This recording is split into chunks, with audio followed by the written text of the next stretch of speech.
They tell me how it should feel till I live it.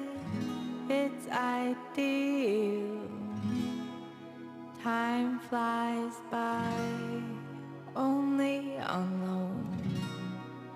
Now just photos on my phone.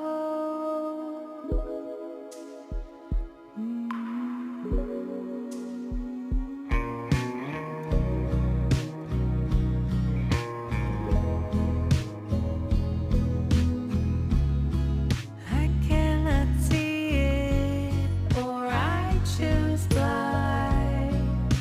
Struggle to keep my luggage light. Iceland falls to the coast of Spain. Maybe life is just a game.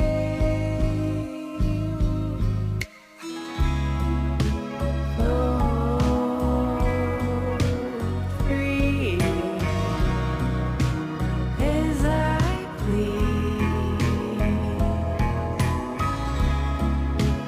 Float free. Only limit is my mind. I wanna know how high I can go.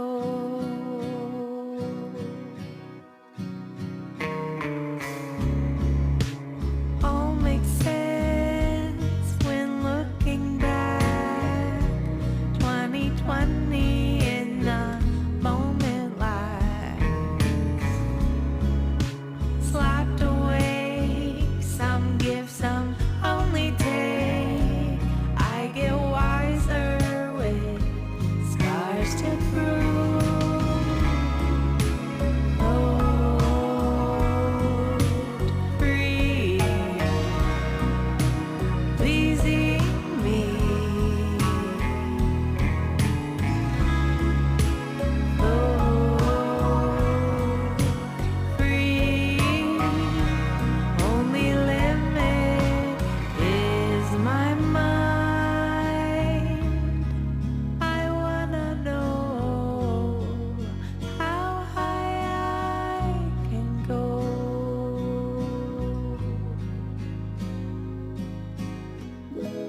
I wanna know how high I can go.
got to stand up strong. Ain't the truth about themselves to understand what went wrong. I know we can find a way. I know we can find a way. I know we can find a way to stand up, stand up, stand up.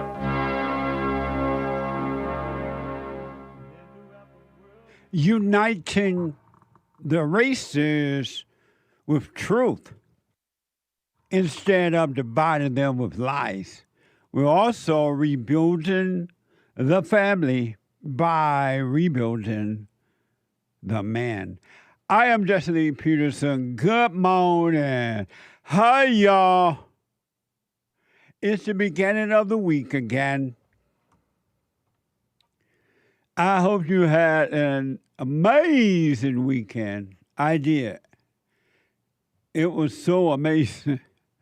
And it went by like 90 going north. You can get involved by calling 888-7753, 773-888-77-JESSE. We have every way that you can watch and support the show listed on JesseLeePeterson.com/show. JesseLeePeterson.com/show.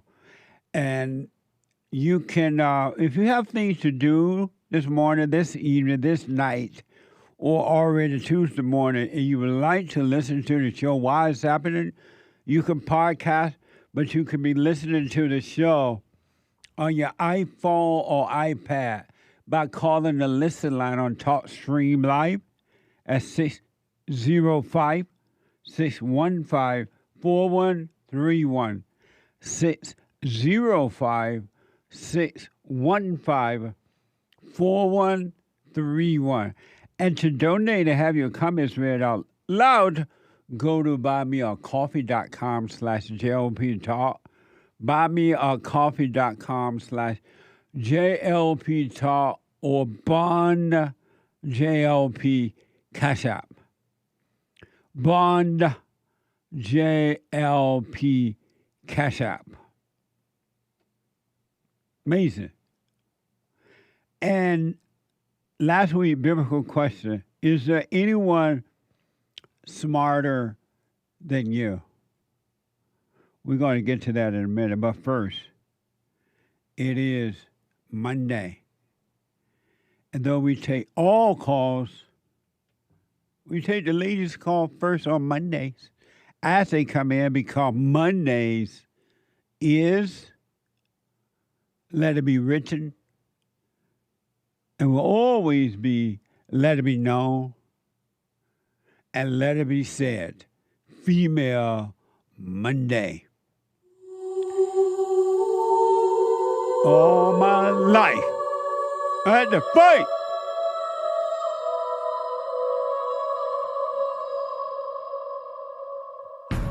I like to make men uncomfortable. All my life I had to fight. Let women take over. Some of us believe that women are getting paid less than men. I proudly say I'm a feminist. Thank you. Deep in their soul, they want to be home with those babies. We've been lied to for so long. Amazing. It is. Last week, biblical question.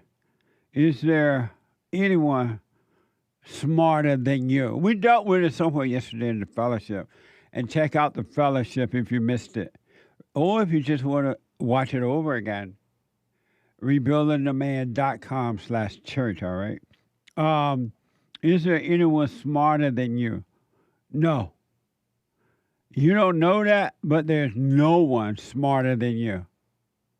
No one.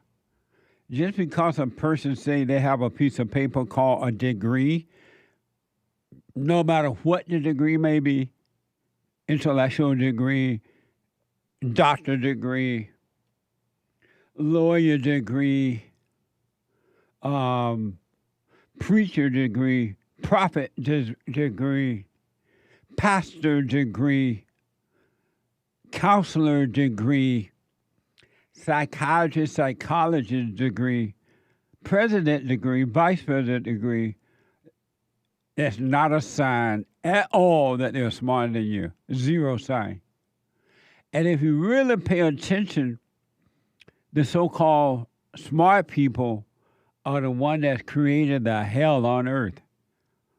They rob and steal from each other. They create wars. They create divisions. They fight and hunger for power. And when they get the power, they go out of control. And yet, you believe that they're smarter than you. And that's why when you go to a doctor or a lawyer or whatever, so-called counselor or psychiatrist, psychologist or whatever, you just take their word at what they say. They fast talk. They tell you whatever they want to tell you. And because you think that they're smarter than you put them on a pedestal, you take their word. And you walk into your own, and then you go home and cry.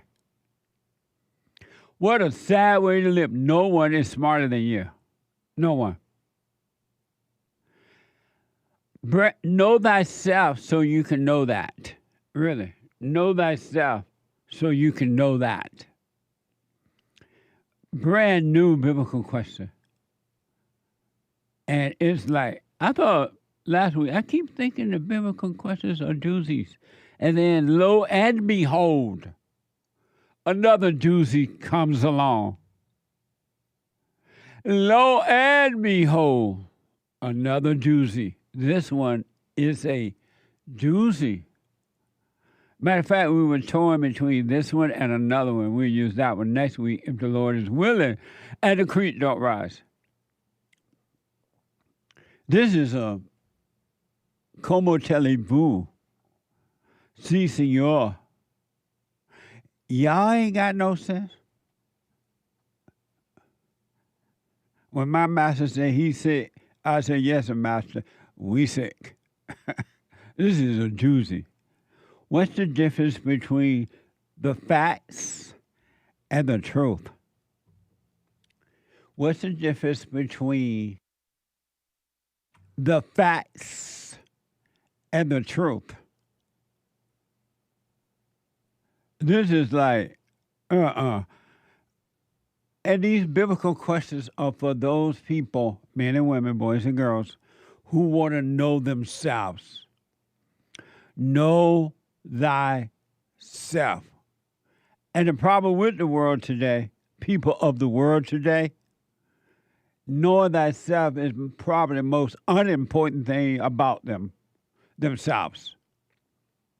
Most people can care less about who you really are, what's really going on with you. Some people do, but most don't care. They have no idea there's a reason to know thyself. So these biblical questions is to encourage you, those who want to know themselves, to know thyself. All right? But for those who love their hell, who love their misery, who love revenge and attacking others and just living in misery, it's not for you. Stay in your hell and suffer and die. You just gotta die. But for those who want to be free, know thyself. There is another reality, a real way of living rather than this false way of living.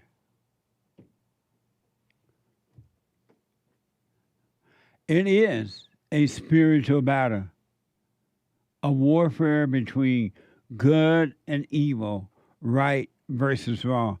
Yesterday, we had this conversation temporarily, it didn't last that long, I don't think, at the fellowship, during the fellowship, about the children.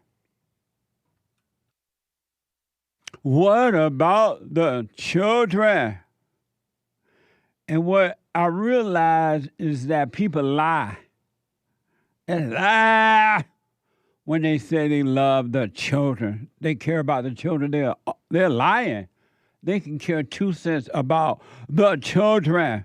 It's just another thrill that they get when they pretend they care about the children. And then they're selective in which children they care about. They don't love all the children, they just love certain children. Isn't that amazing?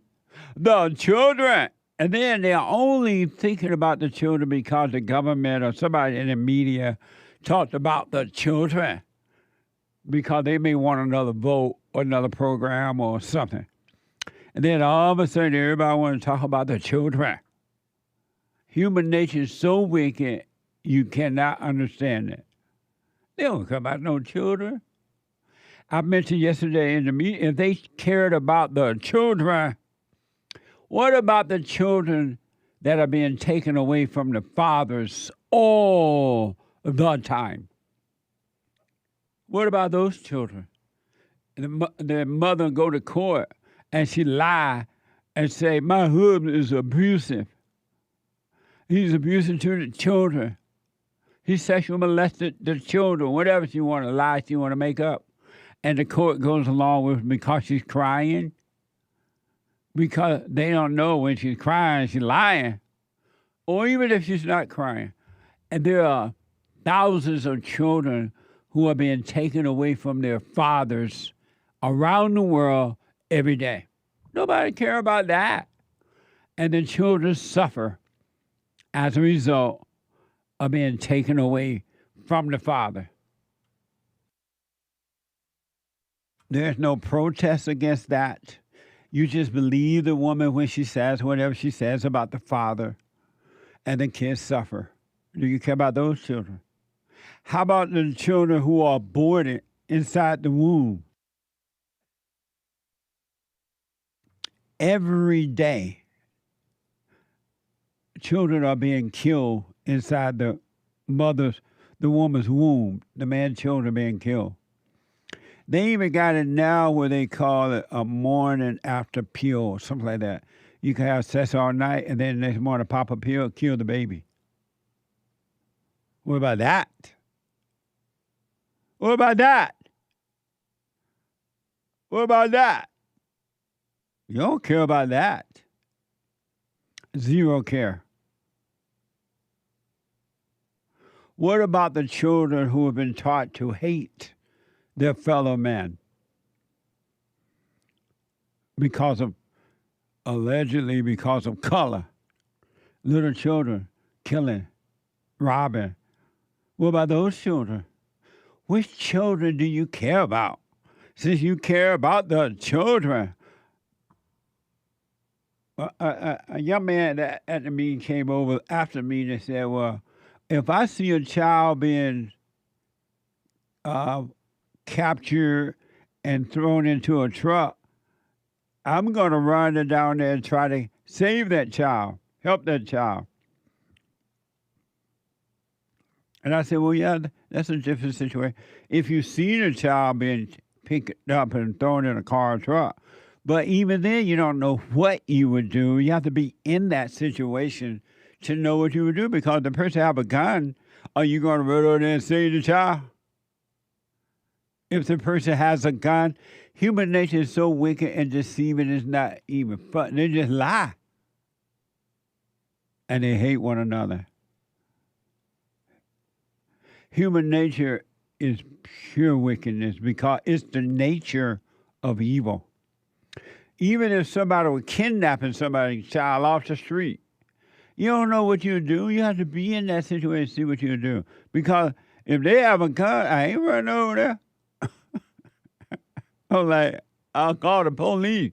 I'll take the license plate from the truck or the car. But I'm not running up there trying to save that child. But what? Ain't my child? I'm going to get killed by somebody else's child. What a mess. It's amazing how you think in your unconscious state. And you don't even know you're unconscious and you don't know that your thinking is wrong. You don't even know it. That's all you know is thinking. And you know, it's not in you. It is in you if you were to do it, but you don't care enough to, what's wrong with me? What's going on? Let me examine me. Let me slow down. Slow my roll and examine me. I'm going to take my eyes off the world and put them on me. How many people does that? A few, but most don't. Your eyes constantly on somebody else and you suffer. Or how about the children that are living in homes where it's just deplorable? You like that word, Jay? Deplorable.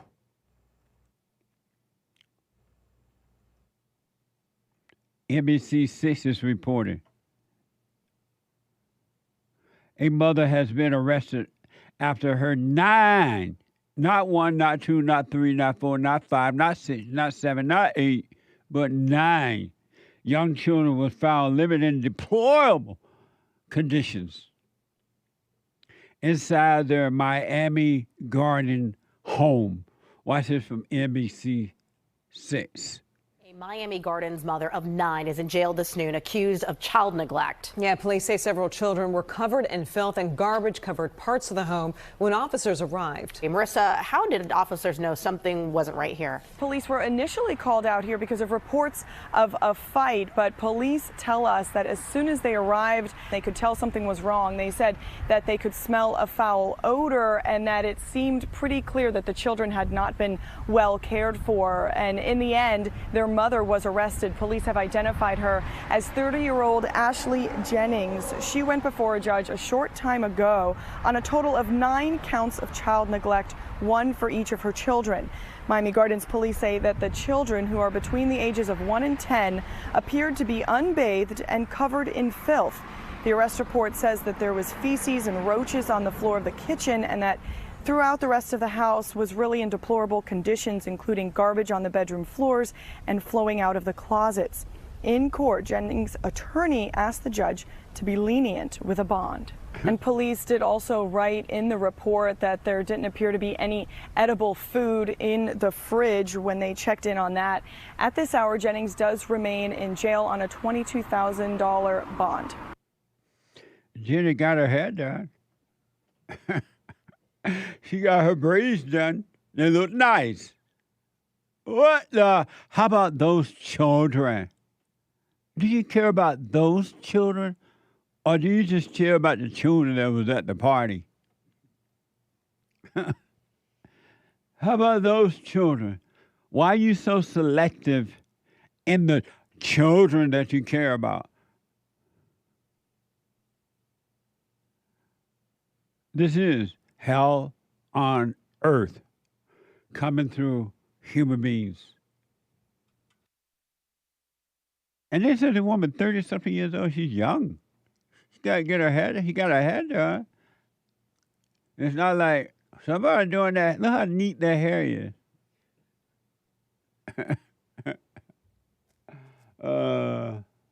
This is a guy that at this gym I go to. He worked there. And he got his hair done like that. And the other day I said to him, he was playing around, we were laughing. And I said, oh, you got your hair done over? He's like, yeah. I said, now you feel like a white person, huh? You throw your hair back like white people. Black people want their hair like that so they can throw it like white people do. Everybody want to be white. Except baby Jessica's daddy. What a mess, huh? When these black women with these long braid things, when you see them walking down the road or at the gym, anyway, they throwing their hair like this. I'm like, they feel so white now. What a mess!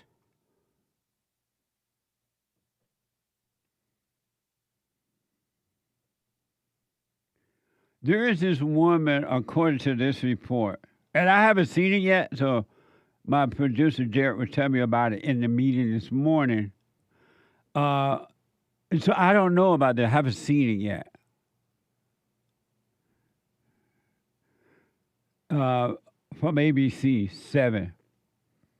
A Georgia woman forgave her husband killer.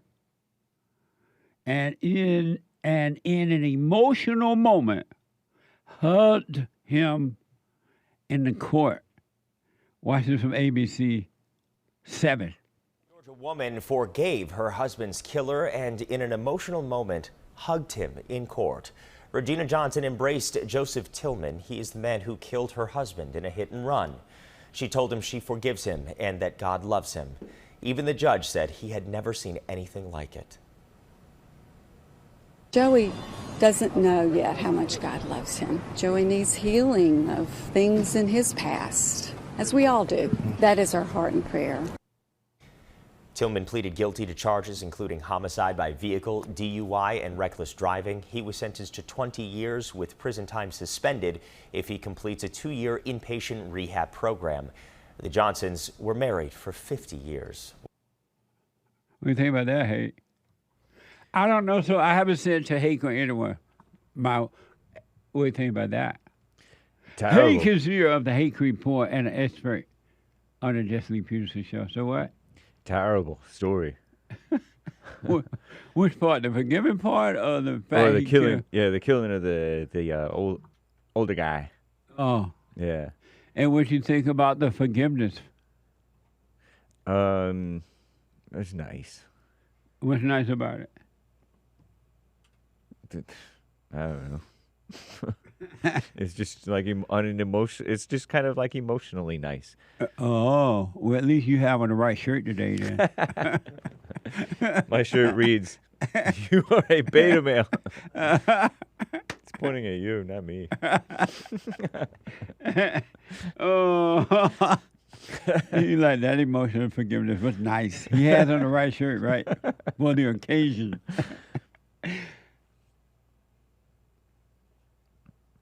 It's a Christian woman. And there are two whites. Because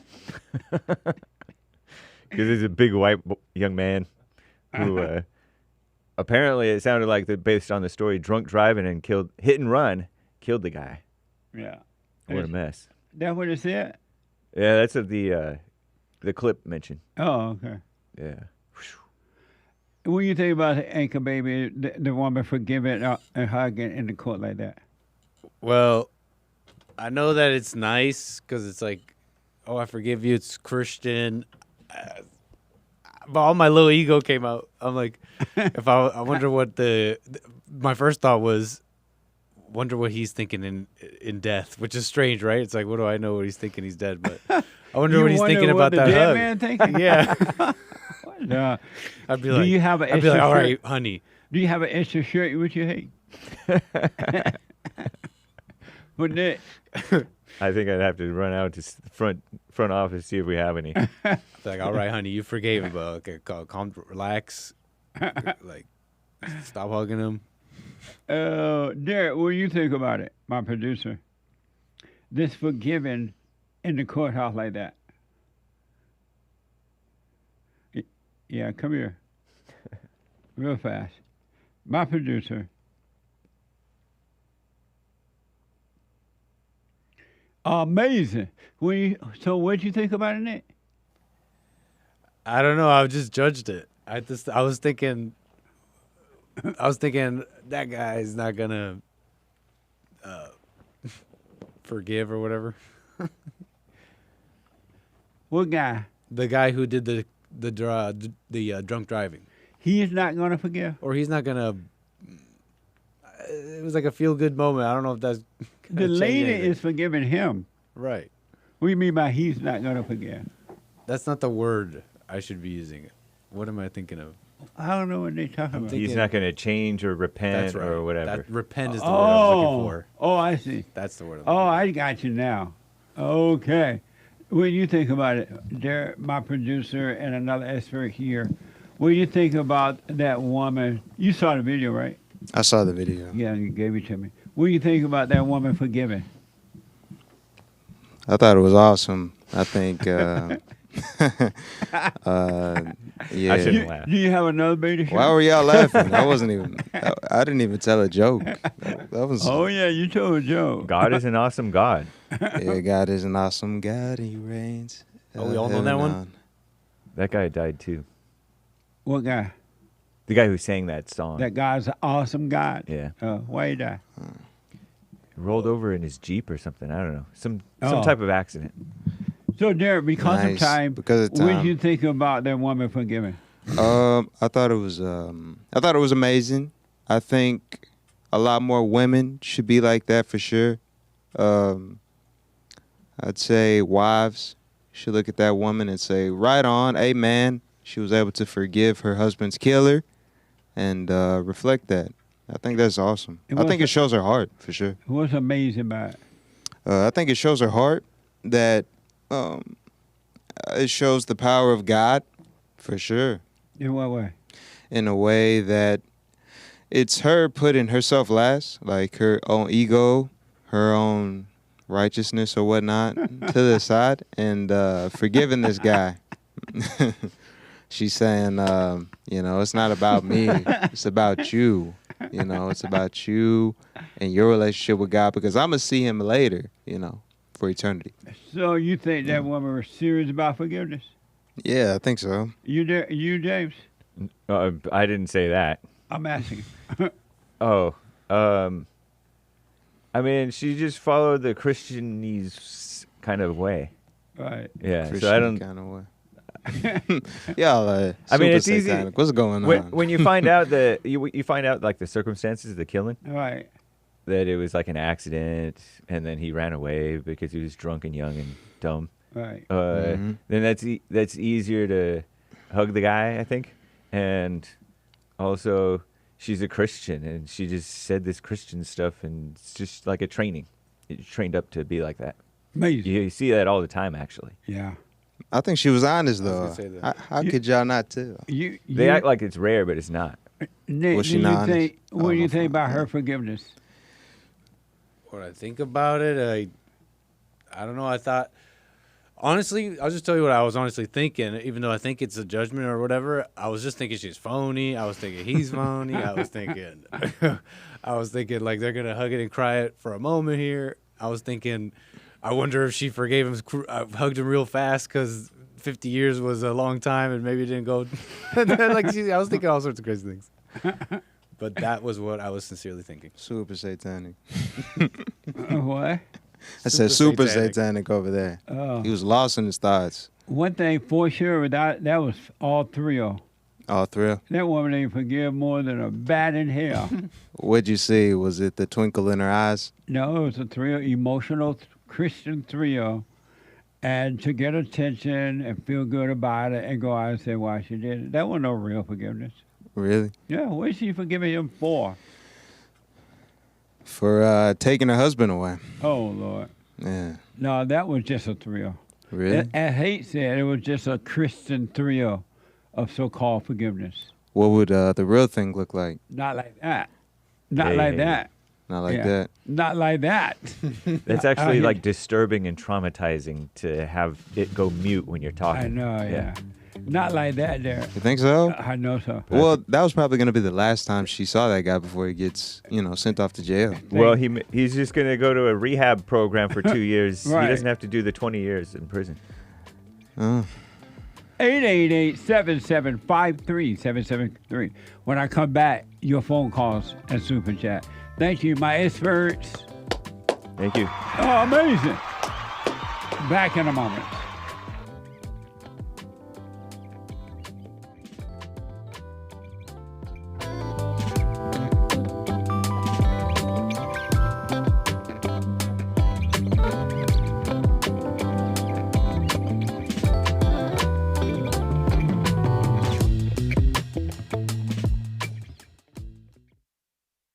Now, I totally disagree with the way things are going, but you can't be angry. because that's what the enemy wants. He wants to control you. They do things to make you mad so they can control you. It's like being married. And the wife would do things to make you mad, or she'll do things to make you feel good. And men do that to women too when they want something from the woman, especially sex.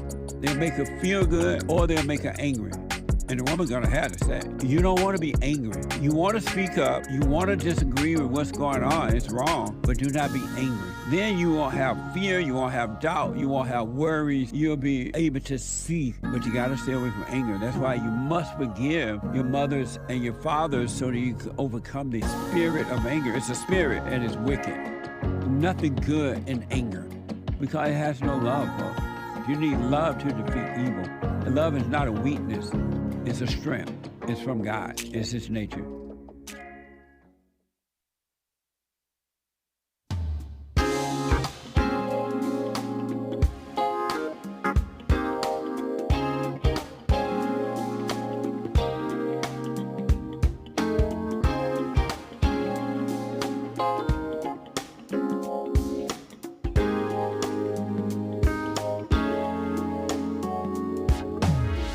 All right, folks, welcome back. 888-775-3773. You must die of the false self, the ego nature, in order to have real life. That's the only way it's going to happen. Otherwise, you will sleep and don't know it, and everything you think and do are wrong. It's wrong. Anyway, the Hake Report is coming up at 9 a.m. this morning. The Hake, H-A-K-E report.com from 9 to 11 a.m. Pacific time. And after the Hake Report, the American Anchor Baby at 11 to 1 p.m. Pacific time. 11 to 1 p.m. Pacific time. Don't forget to support us on social media. I rarely mention it until these guys remind me, hey, Jesse, you need to mention social media support. Okay. We are on Pilled, PILLED.net/Jesse Lee Peterson and Jesse Lee Peterson on Instagram. JLP Talk on X, cozy.tv/JLP, and Rumble. You got to know how to rumble.com/Jesse Lee Peterson. Like, follow, ring the bell, subscribe, support, and all that good stuff. Thank you all in advance, all right? And thank you for supporting us to get our work done, helping us to help others at rebuildingaman.com/donate. Let me go to first-time caller, Anthony. Out of Pennsylvania. Hey, Anthony, you are on the air. Jesse. Hey, Anthony. Happy Men's History Month, folks. I forgot to mention August is Men's History Month. How you doing, Anthony? Go ahead. All is well, sir. How are you? Amazing. I always say that now to people whenever they ask me. I'm going to say, how are you? Anthony, speak right into your phone. Yeah. Yeah. Okay. Go ahead. Yeah. Thanks, Jesse. Okay. So it's amazing talking to you. I got to say I'm a little nervous, but relax. You're just Jesse. I got to tell you, I've been watching your stuff for a while, and for the first time, I really started to take it serious and noticing how much anger I have in me, and I've been doing the silent prayer, and like you say, it happens in an instant, and it really is amazing how you just feel at peace. And I notice how I was correcting my kids from a place of anger rather than a place of patience, and I just tell myself, I don't say I have patience, I'm just patient now. And I notice with the change, like my kids, sometimes they gravitate towards me more now. How old are they? They're 4 and 2. Okay. But it was funny because over the weekend, like basically out of nowhere, I mentioned some of these things to my wife and about the silent prayer, and she doesn't really say anything and kind of poo-poos it and was like, oh, what are you all religious all of a sudden? And then kind of out of nowhere over the weekend, she just stopped talking to me. Speak up a little bit. She just stopped talking to me out of Okay. nowhere over the weekend. And it was funny. I was listening to an old video of you, and it sounded like a guy was going through the same thing. And my question for you is, like, how do you deal with these types of situations where you're trying to come out of hell, and your wife, sometimes it's like she's trying to pull you back into it and get a reaction from you, and it's just my nature. I don't react to it. I can kind of see where she's trying to just get a reaction from me, but at the same time, I don't want it to go on because I see how her anger affects the kids too in a way. So how do you deal with that? How long you been married? 5 years. Well, number one, don't deal with it. You leave her if she's not working on herself and she does not want to come out of her hell. Don't deal with it at all. Let her suffer. You warn her that she needs to overcome her anger if she want to be free, but you can't make her overcome. So don't fight with her. Don't argue with her. Don't do anything because that's what the devil wants. He wants you to argue with him, and she'll keep going after you until she can get that, because they need that thrill to live. They get thrill of others. And so, and then if you see that she's impatient with the children at times, you correct her in front of the children without arguing or fighting, but correct her so the kids will see that you are there for them. You're protecting them from the mother. Because if you are working on yourself and she's not, the darkness inside of her going to hate the light inside of you, and the darkness will try to destroy you. Mm-hmm. But so Makes total sense. Don't argue with her or anything. Don't fight with the devil inside of you or inside of anyone else. Mm-hmm. Makes total sense, Jesse.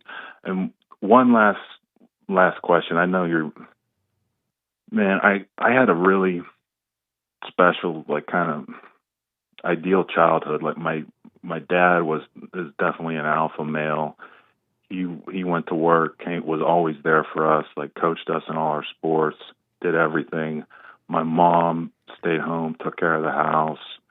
Was very nurturing, was never very domineering. I'm kind of struggling with finding what I need to forgive them for. So you don't know why you need to forgive your mother? Yeah. And was she perfect? I hold no. Was she perfect? Yeah. I don't know. I don't think, like you say, nobody's perfect, but she never did anything to me don't have any resentment towards her at all. So she was perfect. She made no mistakes. I don't know.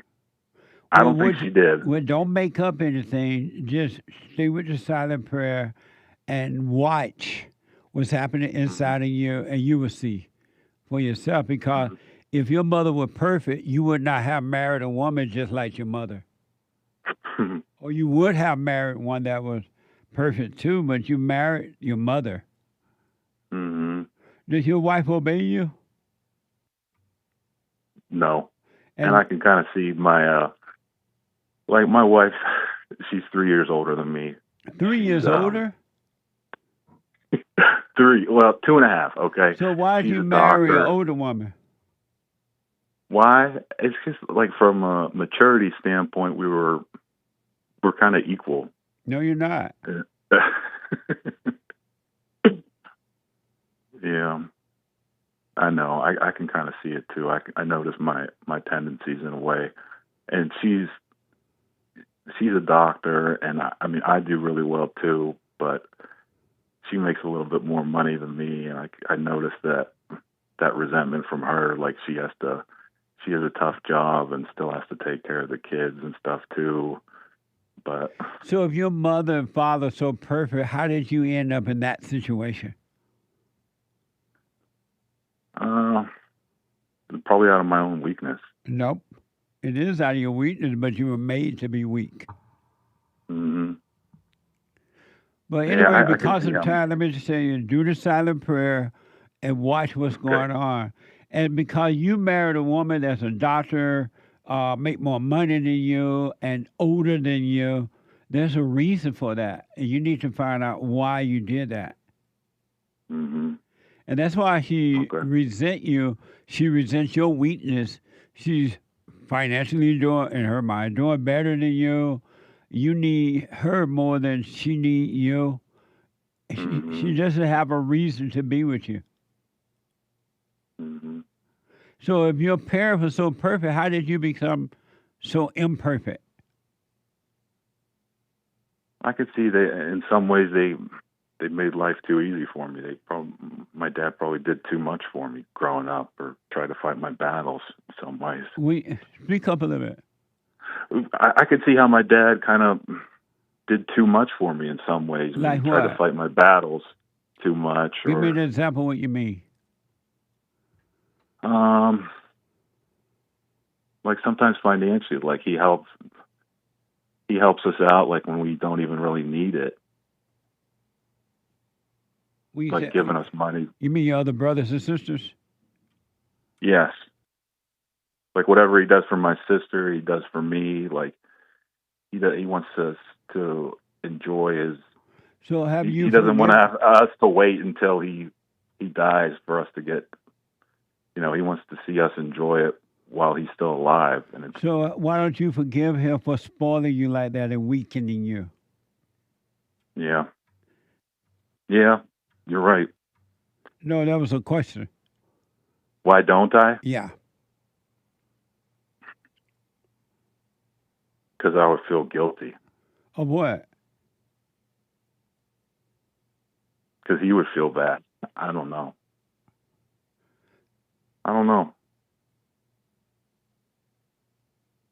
So if you forgave your father for spoiling you and setting you up like this, you won't forgive him because he will feel bad? What do you mean by that? Yeah, you're right. I'm worrying about No, it. that was a question. What do you mean by that?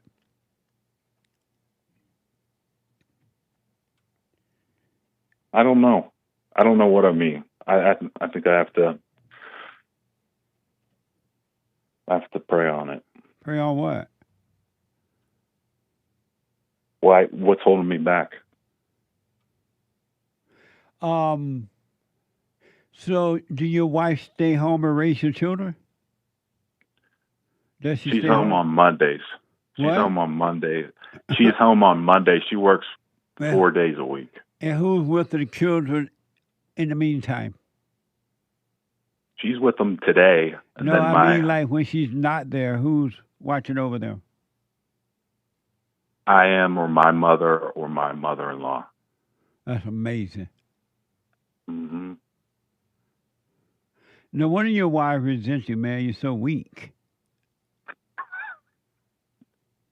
So Why do you say that? Here's what I recommend. You do the silent prayer, and so you can see what's going on inside of you. You got to forgive your mother and your father so you can wake up and start overcoming this fallen state that you're in. Because if you think your mother's perfect, there's no help for you. Yeah.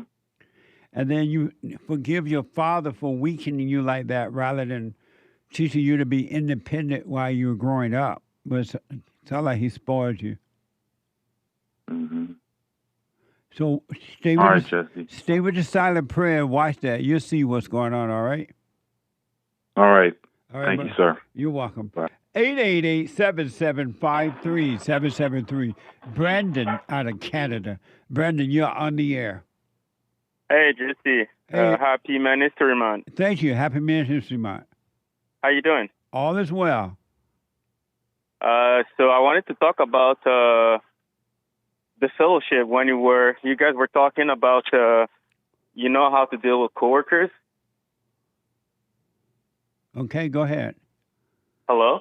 Go ahead. Oh, yeah. You know, when you guys were talking about dealing with coworkers? I don't remember. I'm sure we did. I just don't remember the conversation. What about it? Yeah. There's a girl at my work. She really doesn't like me. Like, I think that she hates me. And since I'm working on myself, it's amazing to see how it doesn't affect me. Like, it gives me a chance to work on myself every time it happens. And let's say, for an example, I forgot to do something because we had I work in a psychiatric hospital, and we had an emergency one night. So I forgot to do something for them in the morning when they come in. And she started getting mad and screaming and telling me, oh, I'm going to tell the boss, no. And I could see the thoughts telling me like, oh, you're going to lose the job. Oh, who does she think she is? She's crazy. She always screams. The thoughts were telling me like all this kind of stuff. And I just watched them and just see like the only thing that came out of my mouth, I just looked at her and I was like, wow. I just said, okay. And when I said that, I could see like the devil in her eyes. Like, you're not going to argue with me. You're not going to do anything. And she just like looked at me like I was crazy. And then she left. And then doing that, it just allowed me to do the right thing. And I just sent a message to my boss. I said, hey, I forgot to do that because of tonight. So I'm gonna stay an extra hour to do the work. And because I didn't get angry at her and I just watched myself, I was able to make the right decision. And I didn't overreact. And she just got angry by herself. And the next morning, I just got back to work like nothing happened. But I can see like in her mind, she made me her enemy. And I think she hates my guts. Like, but when I see her, I feel nothing. Like, I just like, hey, good morning. And she looks at me. She doesn't say anything. But I see that even though it looks like she hated, I see like she's changing a little bit, you know, because she sees that she cannot like argue with me, or even when she's mad at me or she like gives me attitude, I just like don't react. And I just like, I'll even have conversation with her if I need to, or, you know, for work purposes, or like, hey, did you see that or whatever. And I see that she hates it, but she likes it at the same time, the fact that I don't react, you know? Well, perfect, but make sure you're not catering to her, trying to have a conversation with her just to make her feel good. Yeah, that's right. No, I don't do that. Okay. But perfect, man. Stop arguing with the world. Stop arguing with the devil, and with the devil in your mind or inside of other people. Absolutely perfect. Yeah, and it's but when you do that, you really see like the devil going crazy in my mind, you know, telling me like, it's like telling me lies, and it's like if you believe the lie, it's like you enter into a fake life, fake scenarios. You start thinking about fake stuff that will never happen, but it will happen if you believe the lie. Absolutely. Amazing. Well, stay with it, man. Right on. I will, Jesse. Absolutely. Thank you, Brandon. Amazing. Happy White History Month. Sorry, that was last month. No, Not Men History Month. Happy Men History Month. Amazing testimony. Thank you. You're welcome. Have a good day, guys. You too, buddy. Amazing. Stop fighting with the devil, folks. He wants you to fight with him inside yourself and inside of others. Really. Other people do what they go out of their way to try to make you react so that they can get a thrill, and they call that thrill life. Jermaine is out of Canada. Jermaine, you are on the air. Hello, Jesse. How are you? All is well, Jermaine. Happy Men's History Month. Happy Men's History Month. Yeah, so I got myself in a little pickle on the weekend. I just want to see what you think about this. So I needed to get my phone fixed, so I went downtown to a cell phone shop. I had them replace the screen for the cell phone and the back as well. But during that time that I was, talking to him to see what can be done about the phone, I knew I shouldn't have done it, but I got such a good deal. I listened to the thoughts. I went with the deal. And then in the end, when the phone was finished working, I gave the guy a phone that is with the SIM working. And when I got back the phone, it's not detecting the SIM. And I waited till like around 8 o'clock because that's when they close. So it was the end of their closing hours.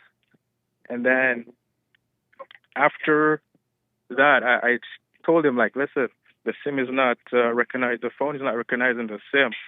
What are you going to do? He says, well, reset the phone and then see what happens. I'm like, I didn't do that because that's just extra work for me. Because of time, what finally happened? So what happened was I went back the next day and I was talking to another of the employee and I'm like, yo, the phone is not working now. What can be done? He's like, well, the guy's not here that fixed the phone. So he doesn't know what to do. And I'm like, okay, can you call him and let him know that I'm here and when can he come in to get the phone fixed? And the guy, he just went off on me. Like, well, I don't know you. I wasn't the one that worked on your phone. And I'm like, you're lying because you were the one that handed me the tool yesterday. When I was sitting down, you were mopping the floor. And he lied and said he doesn't know me. And it just went crazy. And then the customers in there was saying like, well, he said he doesn't know you. And they started defending the guy, even though he's lying to me. And I didn't get angry. I didn't get mad. I just told one of the customers, well, you don't know the situation. I'm not talking to you. I paid my money to get my work done on my cell phone. Why didn't you just go to the manager? But the manager wasn't there. He said the manager's coming at 3, right? And I handed him like a receipt. And before he said the manager come at 3, wait till the manager come. I'm like, okay, I'll wait. Can you hand me back the receipt to show that I had work done here? He said I didn't give him a receipt. And I'm like, are you really lying right to my face now? And he's like, you didn't hand me a receipt. I'm like, buddy, you have camera here. And what I did, I just left. I told him I'm going to go get a cop to deal with the situation because I don't want to deal with it. And, well, the cops really can't do anything because it's a civil matter. But the cop came back, and he was telling the cop, like, oh, yeah, the guy told me what happened to his phone yesterday. And I'm like, how are you telling the cops How did it finally end because of time? Well, it ended that I had to go buy a new phone, and it cost me more than it should, pretty much. So It's expensive lesson, huh? Yeah, that was a lesson for me. I'm like, wow, look at that. Yeah. I knew I should have just went and buy a new phone. Yeah. But because I didn't want to spend all that money, and I did end up spending more than I wanted to. Lesson it was learned. Just interesting. Yeah, that was true. Amazing. Thank you, Jermaine. I got to take a break. The hate news, not the fake news. Thank you, Jermaine. Back in a moment, folks. 2 hours to go.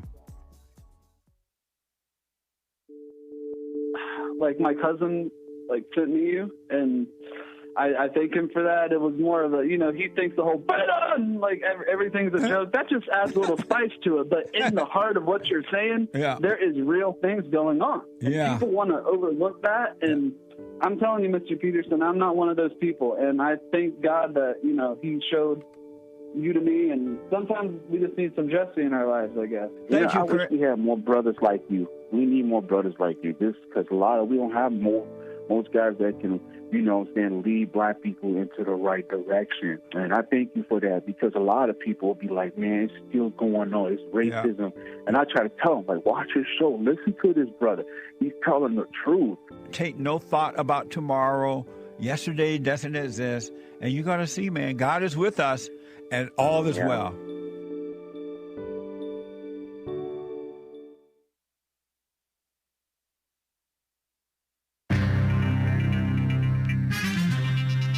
June's McDonough meteorite. Remember that meteorite that came down in the south, the beautiful south somewhere? It's older than Earth, they're saying. I don't know how or why or what, but that's what they're claiming. And space is real.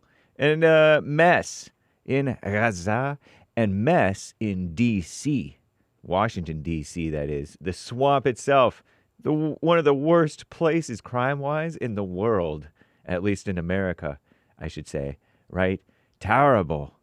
And that's our country's capital. Ridiculous. I think Trump is going to help clean it up. We'll see. This is the end of hour one of the Jesse Lee Peterson Show. It is Female Monday. Everybody loves Mondays. And females, if you love anybody. It's August 11th. Happy Men's History Month, AD 2025. There's one line open. You can call in right now, even during hake news, not fake news, to get on hold, to get on air with JLP, all right? And he will be right back for hour two, coming right up, of Female Monday. But Commie Nonsense Network, CNN reports when an extraterrestrial rock fell to Earth in June, it caused a sonic boom sorry to those who are overreact to the sonic boom thing, in the southeast before crashing through the roof of a home in Georgia. At least part of it did, I think, because I thought I had the impression that it broke up when it was flying into our atmosphere. But part of it crashed through the roof of a home in Georgia. Now researchers say the McDonough, M-C capital D-O-N-O-U-G-H meteorite is older than our planet, Earth. Dang. Anyway, in Gaza, the Israeli military targeted and killed Al Jazeera correspondent Anas al-Sharif late Sunday after accusing him of leading a Hamas cell. That's what they say. Al-Sharif, a prominent 28-year-old journalist who covered the war from inside Gaza, previously denied the allegation, but they were convinced that he was lying. Apparently, 6 other people, including at least 1 additional Al Jazeera journalist, 3 additional Al Jazeera journalists. I always had the impression as a kid, as a young man after 9/11, that Al Jazeera was some evil part of another terrorist group, but it's a media outlet. But they're not always, according to Israel, one of them was a bad guy. Anyway, killed in the attack occurred near the entrance of Al-Shifa Hospital in Gaza City. Hospital director Dr. Muhammad Abu Salmiya said that the journalists were in a tent marked with a press sign. According to the Committee to Protect Journalists, 186 journalists have been killed since the beginning of the war nearly 2 years ago. Wow. Of those, at least 178 were Palestinians killed by Israel, quote unquote. Minutes before he was killed, Al-Sharif posted on social media, "If this madness does not end, Gaza will be reduced to ruins. Its people's voices silenced, their faces erased, and history will remember you as silent witnesses to a genocide that you chose not to stop." Sounds like editorializing, not necessarily just strictly the facts journaling, but that's my impression. I don't know. And in D.C., meanwhile, in America, our greatest president, Donald J. Trump, expected to hold a press conference later this morning to announce plans to curb violent crime in Washington, D.C. Since February, Trump has frequently threatened a federal takeover of the nation's capital because, as he remarked on his social media site Truth Social with the truth, quote, "Crime in Washington, D.C. is totally out of control." All right? However, according to the preliminary data from the D.C. police, the year's crime numbers are lower than last year's. As if that's relevant. Give me a break. Trump also said he would make the capital safer and more beautiful than ever before, and that the homeless population would have to move out immediately. Quote, "We will give you places to stay, but far," all caps, far, F-A-R, all caps, all capitalized, "from the capital," Trump posted on Sunday. Nice. And he didn't say what services were going to be provided or where the homeless population would be taken. Worry about yourselves, bums. I'm James Hake, now back to JLP. Hour 2.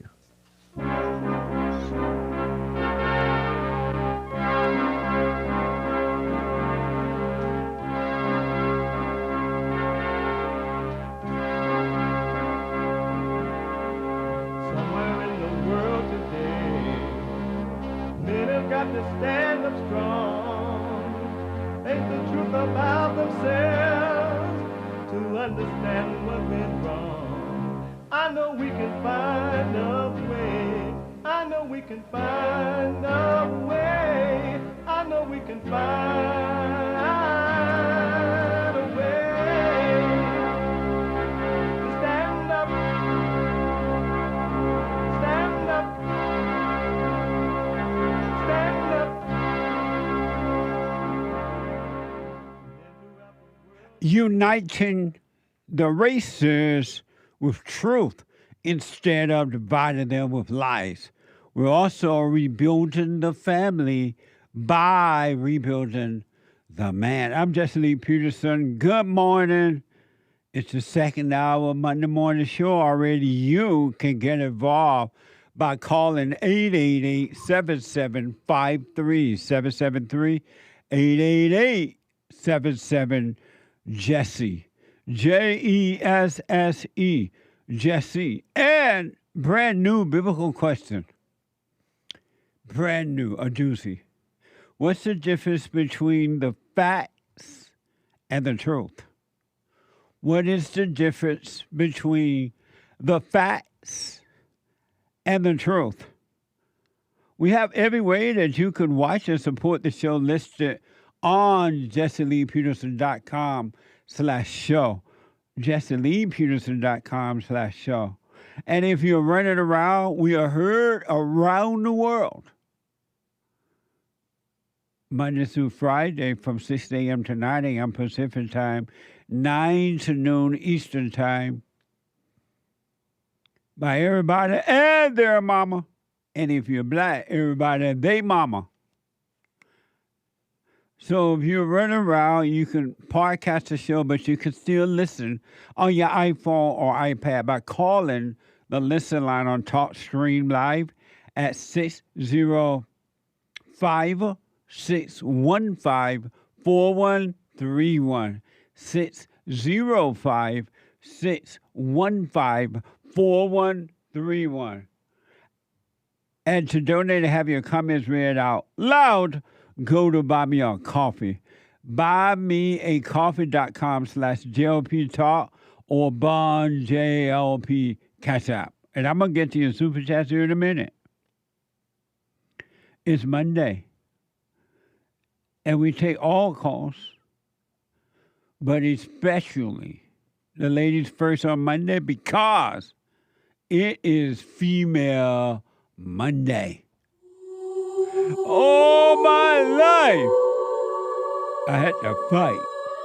My daddy, my brother, my uncles, my cousin, my nephew, I like to my make in-law. men uncomfortable. All my life I had to fight. Let women take over. Some of us believe that women are getting paid less than men. I proudly say I'm a feminist. Thank you. You're welcome. Deep in their soul, they Deep want to be in home my with those babies. soul. We've been lied to for so long. Amazing. A spiritual battle, a warfare between good and evil. No such thing as racism, sexism, Alawabaism, homosexualism, or anti-gayism, whatever they call it. Debbie-daism, white supremacism, anti-Semitism. No isms. It's either right or wrong, good or evil. No gray area, period. It's a spiritual battle. The sooner you know that, the sooner you will be free, men and women. Really. If you want to be free, know thyself. And there's nothing like knowing yourself. You're going to be shocked. As we mentioned yesterday in the fellowship. Check out yesterday's fellowship. It was amazing. A gift from God. Really. Super chat. Super. Super chats. Over on X Live the other day, I want Jesse to sing It's a Thin Line Between Love and Hate. Nice. I will. Thank you. Tina, welcome. Fallen State member. That's cool. Thank you. Supporter on that Amazing. channel. Thank you, Tina. That's cool. Yeah. Kyle bought a coffee. I am so arrogant. I hate God and think I'm smarter than him. Not a good person. Even now I'm controlling you. How can anyone like God and care about God? I don't get how anyone can like God or care about him. I think the closest you can get is acknowledging that you hate him like this. How can... And he repeats himself. Is he joking? I don't know. Call me. I don't know. It doesn't sound like it. He said he hate God or what? And repeat that. How can anyone like God? Right, and care about him. He hates God and thinks he's smarter than him. He says. Oh, so he's not asking a question; he's just making a statement. Well, he does ask, how can you like God and care about him? How can you not like God? That's the question. But I don't understand your statement, and I don't know if you're joking around. Make it clear by calling me, 888-77-53773, or make it clear on your Super Chat. 'Cause I can't tell if you're joking around or serious. Thank you, though. Patrick, 3 coffees. I support moving Black Friday to another day. What the? The blacks get enough affirmative action in DEI as it is. White Wednesday, however, oh, God, I can see it now. He says, God, I disavow that. That's like White History Month all year round. But yeah, keep Open Line Friday open line so we can talk about all the mess and demons out there. Know what I'm saying? Let the blacks sit down and wait. Amazing. Thank you for that suggestion. Move them to the back of the bus. Amazing. Thank you. Tim Scott, the real one, not to be confused with the rhino, says on Cash App, he gave a Cash App for saving the fallen state. All right. Thank you. I appreciate your support. That lady was going to run, and you reeled her back in. Which lady? The female dating coach for men. She was going to run? Yeah, she's like, I have to leave. And so I ran into the studio, and somehow you'd saved it, and it continued going for another 10, 15 minutes. I don't remember that, but okay. Yeah. Thank you. Nice. Yeah. Thank you, Tim Scott. Yeah. Babalas says, floating on the edge of her comfort zone, brilliant interview. Dating coach for men at Jamie Date. Check out this past Friday, fallerstate.tv. Very interesting. And Jamie Date is a female who counsels men on dating or something, right? That's right. Amazing. Check it out. Episode 416. Right on the Fallen State. It's interesting. Brian is now a supporter on the Jesse Lee Peterson Show monthly. Right on. Thank you, Brian. Thank you, sir. Thank you for helping us to help others. And so is Bridget. Thank you, Bridget. Thank you, Bridget, helping us to help others. T. Smith, coffee on Cash App. Nice. Punchy's coffee. Anthony says, quick, Doc, it's a rental truck. Oh, no, senor. You mean we can't hide in front of the Home Depot? What a mess. It's amazing how so few people you see now, the Mexicans wait, or illegal alien, whether Mexicans or not, waiting out in front of the Home Depot. It's hardly none there now. Amazing. Nice. Yeah. Anthony says, through wisdom, I am smart in the present moment. Amazing. Stay with it. Giving crazy women weapons and authority over men. What a mess. Beautiful and helpful at the same time. Kung Fu. Amazing. Everybody was Kung Fu fighting. Beauty speaks evil as much as ugly. Truth. Amazing. Ricky bought a coffee. Jesse, you say when you listen to the woman you suffer, does this count for the men who are still women? I find myself dealing with men recently and following their advice or heeding their words always drags me into a pit. Can't really listen to anyone not working on themselves, huh? That's for sure. Thanks again. Happy Men's History Month. Yeah, it applies to anyone that's not working on themselves. James, when you see me doing this, what goes through your mind? Boxing. Isn't that amazing? Yeah. Very good, Jesse. I feel like I'm talking to my 7-year-old. Very coordinated. You know how to do that? Yeah. Can you do that, Anchor Baby? You have to keep your hair like this. Oh, like Mike Tyson. Whoa. Anchor Baby's doing it like Mike Tyson. Yes. I haven't gotten that part yet. What interesting. Nice. Who's training you? Well, we won't disclose. It's secret training. Amazing. Thank you. DJ says every human being is Diddy and every human being is Epstein. Thank you, DJ. Every what? Every human being is Diddy and Epstein. That's right. That's right. And everybody mad because they were not invited to the party. Danny bought our coffee. All right, Jesse and the lads. Even the UK is talking about white-only areas now. It was on mainstream news. Wow, Danny. Thank you. It's about time that the white people start doing something before it's too late in their own countries. So Justin is showing me how to do that. Wow. See, I like about it, too. You work the whole body. Yeah. And then I'm doing the keep part, too.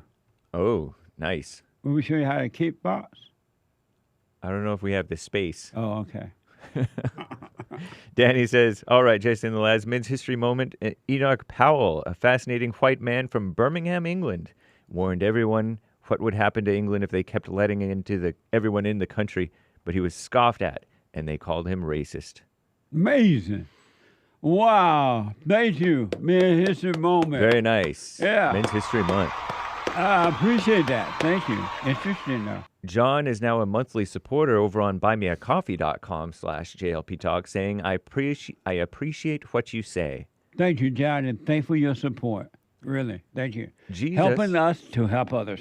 Jesus, or perhaps Jesus, is now a member over on buymeacoffee.com/JLP Talk. God bless you, Jesse, and thank you for all that you do, brother. I love you. Thank you, Jesus. I love you, too. Deplorable Dave from Rosamond. Thank you very much, really. Yeah. Rosamond, California, 2 coffees. Dave says, Jesse, the past few months I've noticed you're slacking when callers say they're doing good. You're not correcting them and reminding them that no man is good. Well, when they say that they are doing good, that's different than saying that I am good. So when they're doing good, that's fine.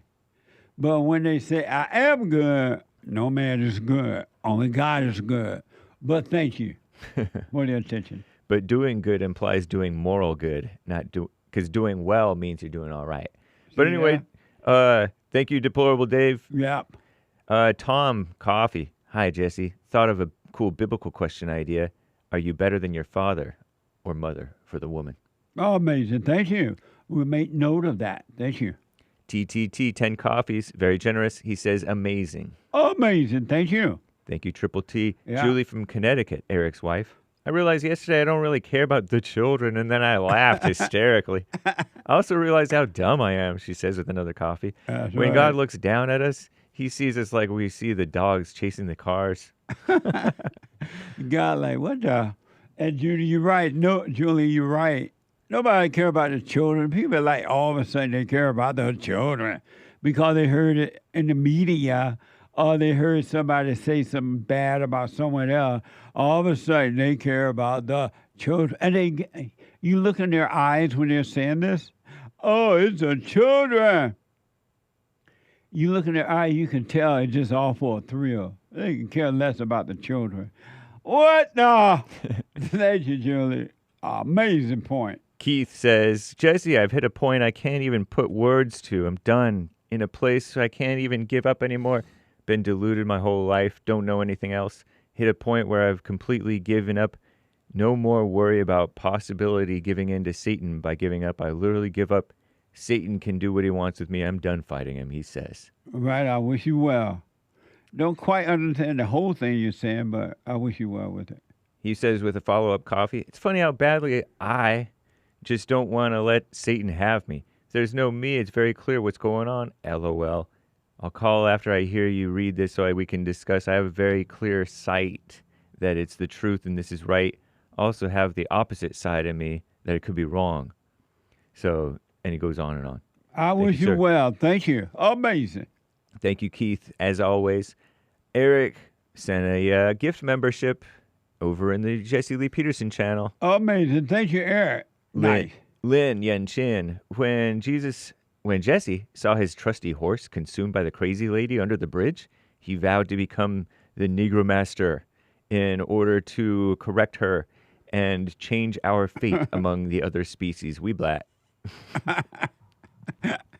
We black. Amazing. Thank you. Uncle Ruckus, Michael Jordan came in second with a 71-pound Marlin, and the NASCAR driver who won the race fell out of his car and broke his collarbone while celebrating. And I don't know what the context of this is. Me either. Who is Michael Jordan, a basketball player? There's perhaps more than one Michael Jordan. You think so?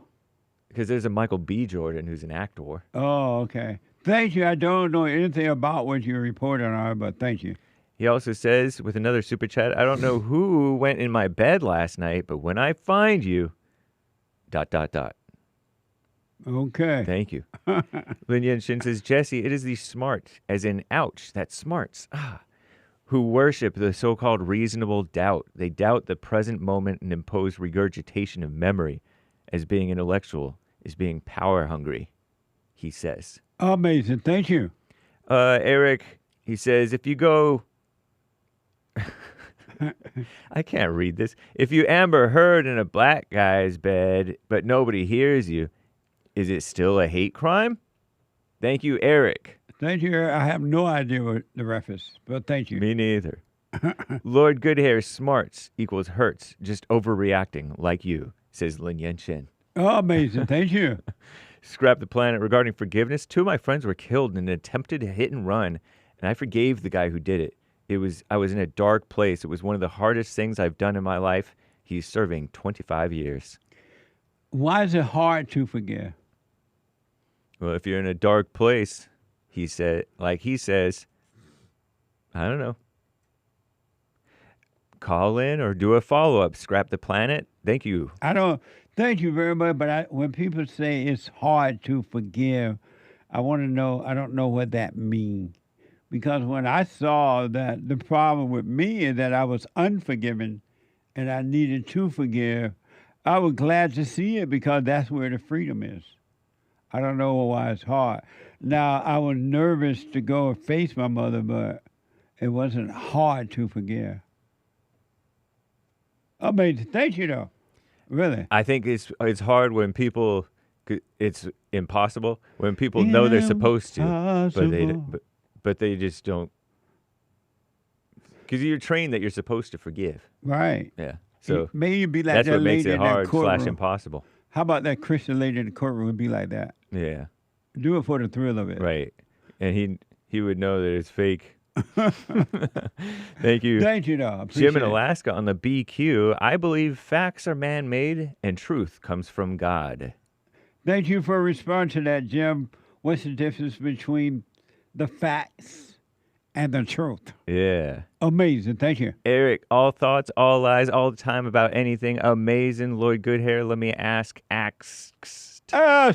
What's wrong with the whites? Amazing. Thank you. I got to stop there. All right. We'll read the rest later, guys. Thank you all. Amazing. Let me go to Troy out of Minnesota. Troy, you are on the air. Great to be back with you, Jesse. Thank you. Oh, I just wanted to say we got to start calling D.C. a sewer, not a swamp, because God made a swamp, man made the sewer. Thank you. Amazing. You're one of your earlier callers kind of answered one of my questions, and I guess I just had a different question, if that's okay. Okay. I just wanted to know what you think about men sharing a bank account with his wife, or should he just give her an allowance? And that's a very good question. Nowadays, I would not share a bank account with my wife because women are not they're not like they used.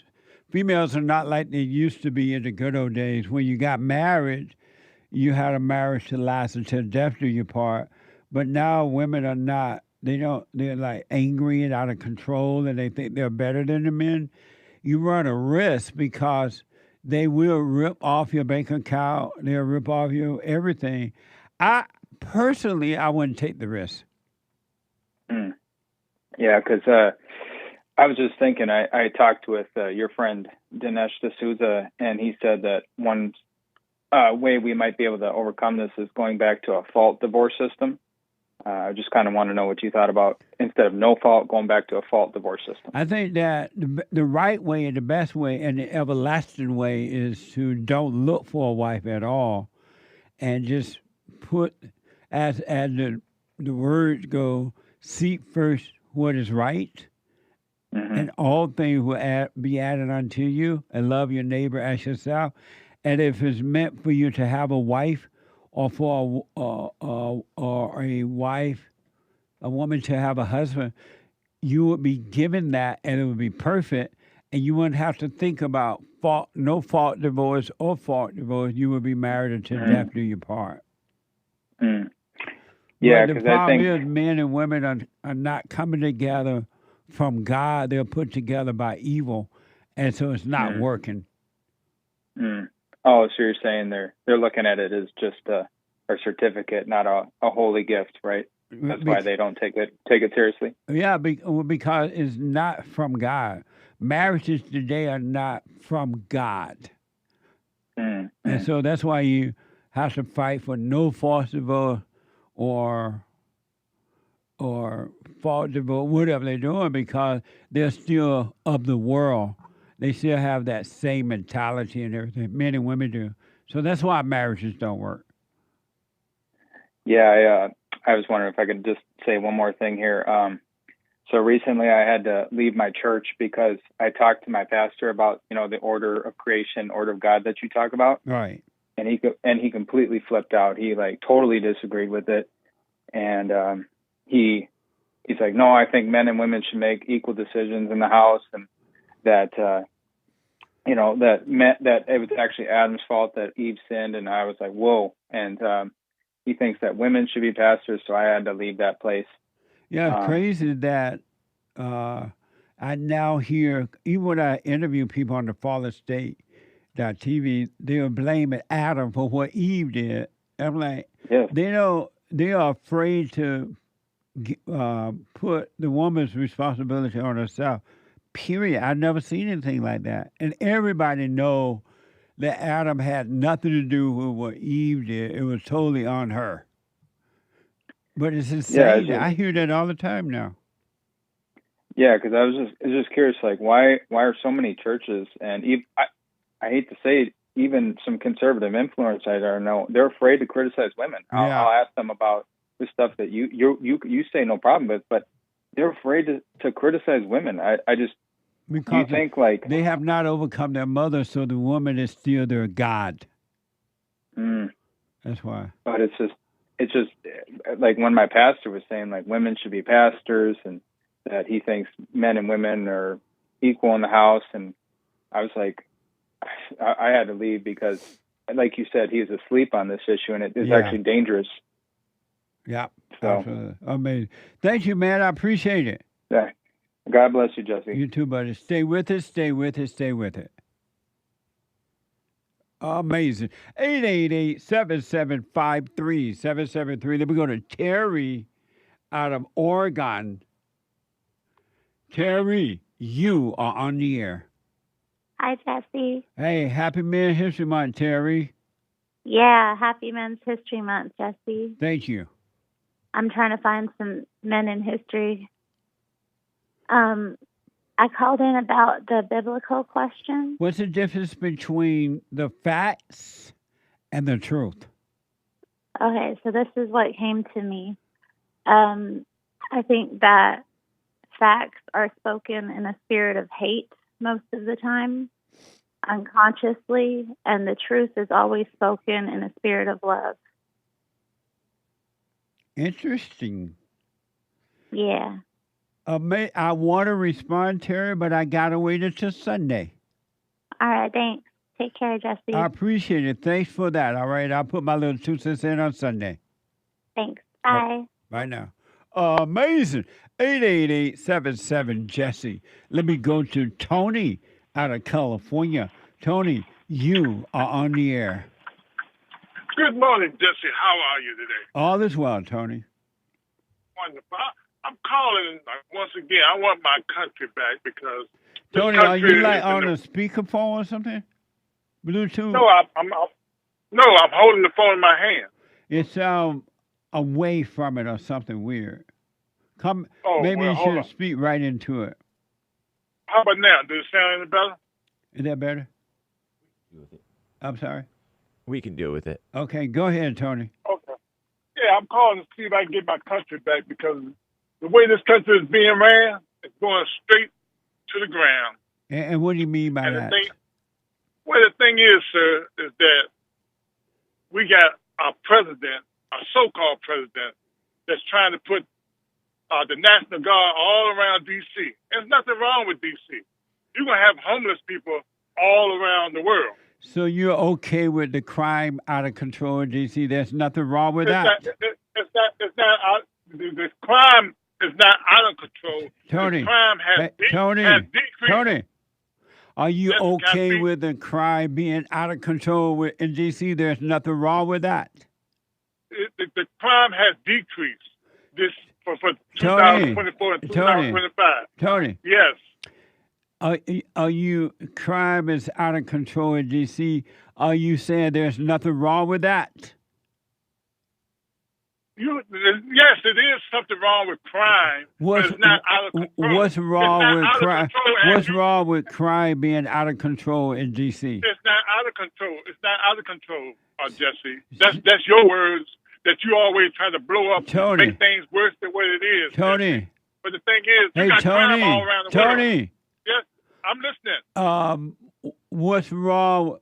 Are you saying that the crime, out of control crime in D.C., there's no, so the president, are you saying there's nothing wrong with it first? Jesse, no, I didn't say that, Jesse. I didn't say that. Stop putting words in people's mouths. What's Jesse, wrong? Okay? What's wrong with crime? Is anything wrong with crime being out of control? Jesse, the thing is, let me speak and you understand what I'm saying. Stop repeating yourself over and over Tony, again. I'm asking you a question. I'm trying to ask you a question. Are you saying? I'm trying to ask you a question. Is there anything wrong with crime being out of control? Jesse, the crime in D.C. has decreased for the past 2 years. Is there anything wrong with? Is there anything wrong with crime? Period. Yes, it is. What's wrong with crime? What's wrong with having crime?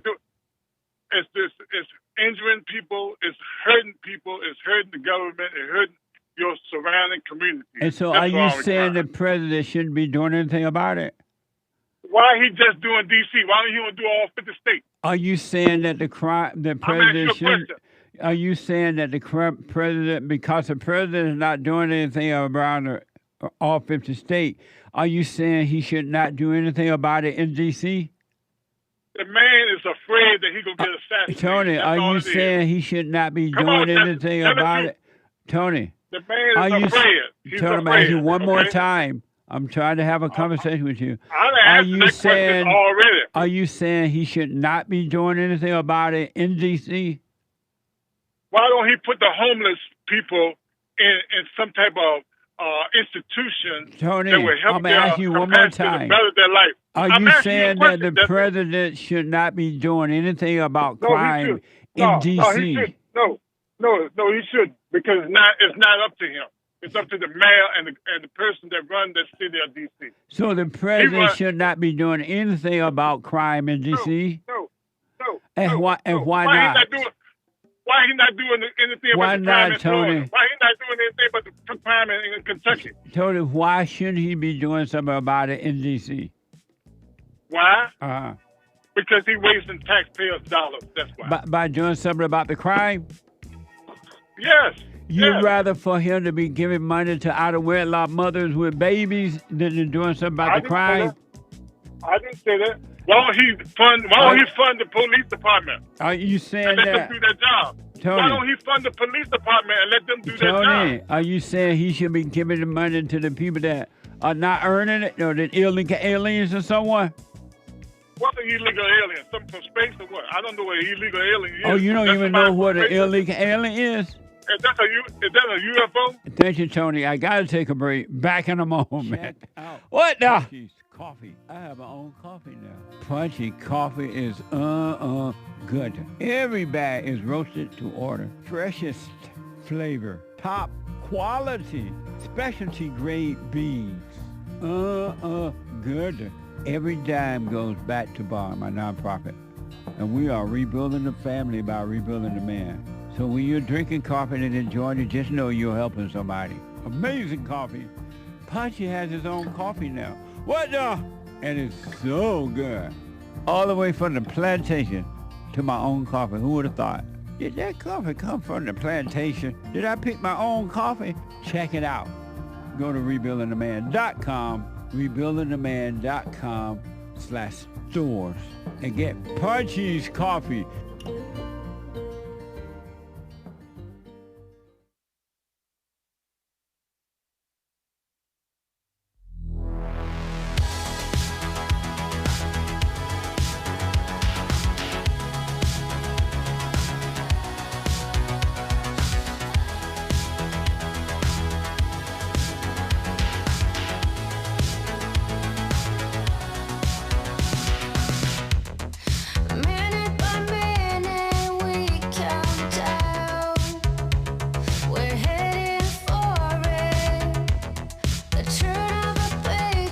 Okay, folks, welcome back. Couple of things. I do personal shout-outs for you.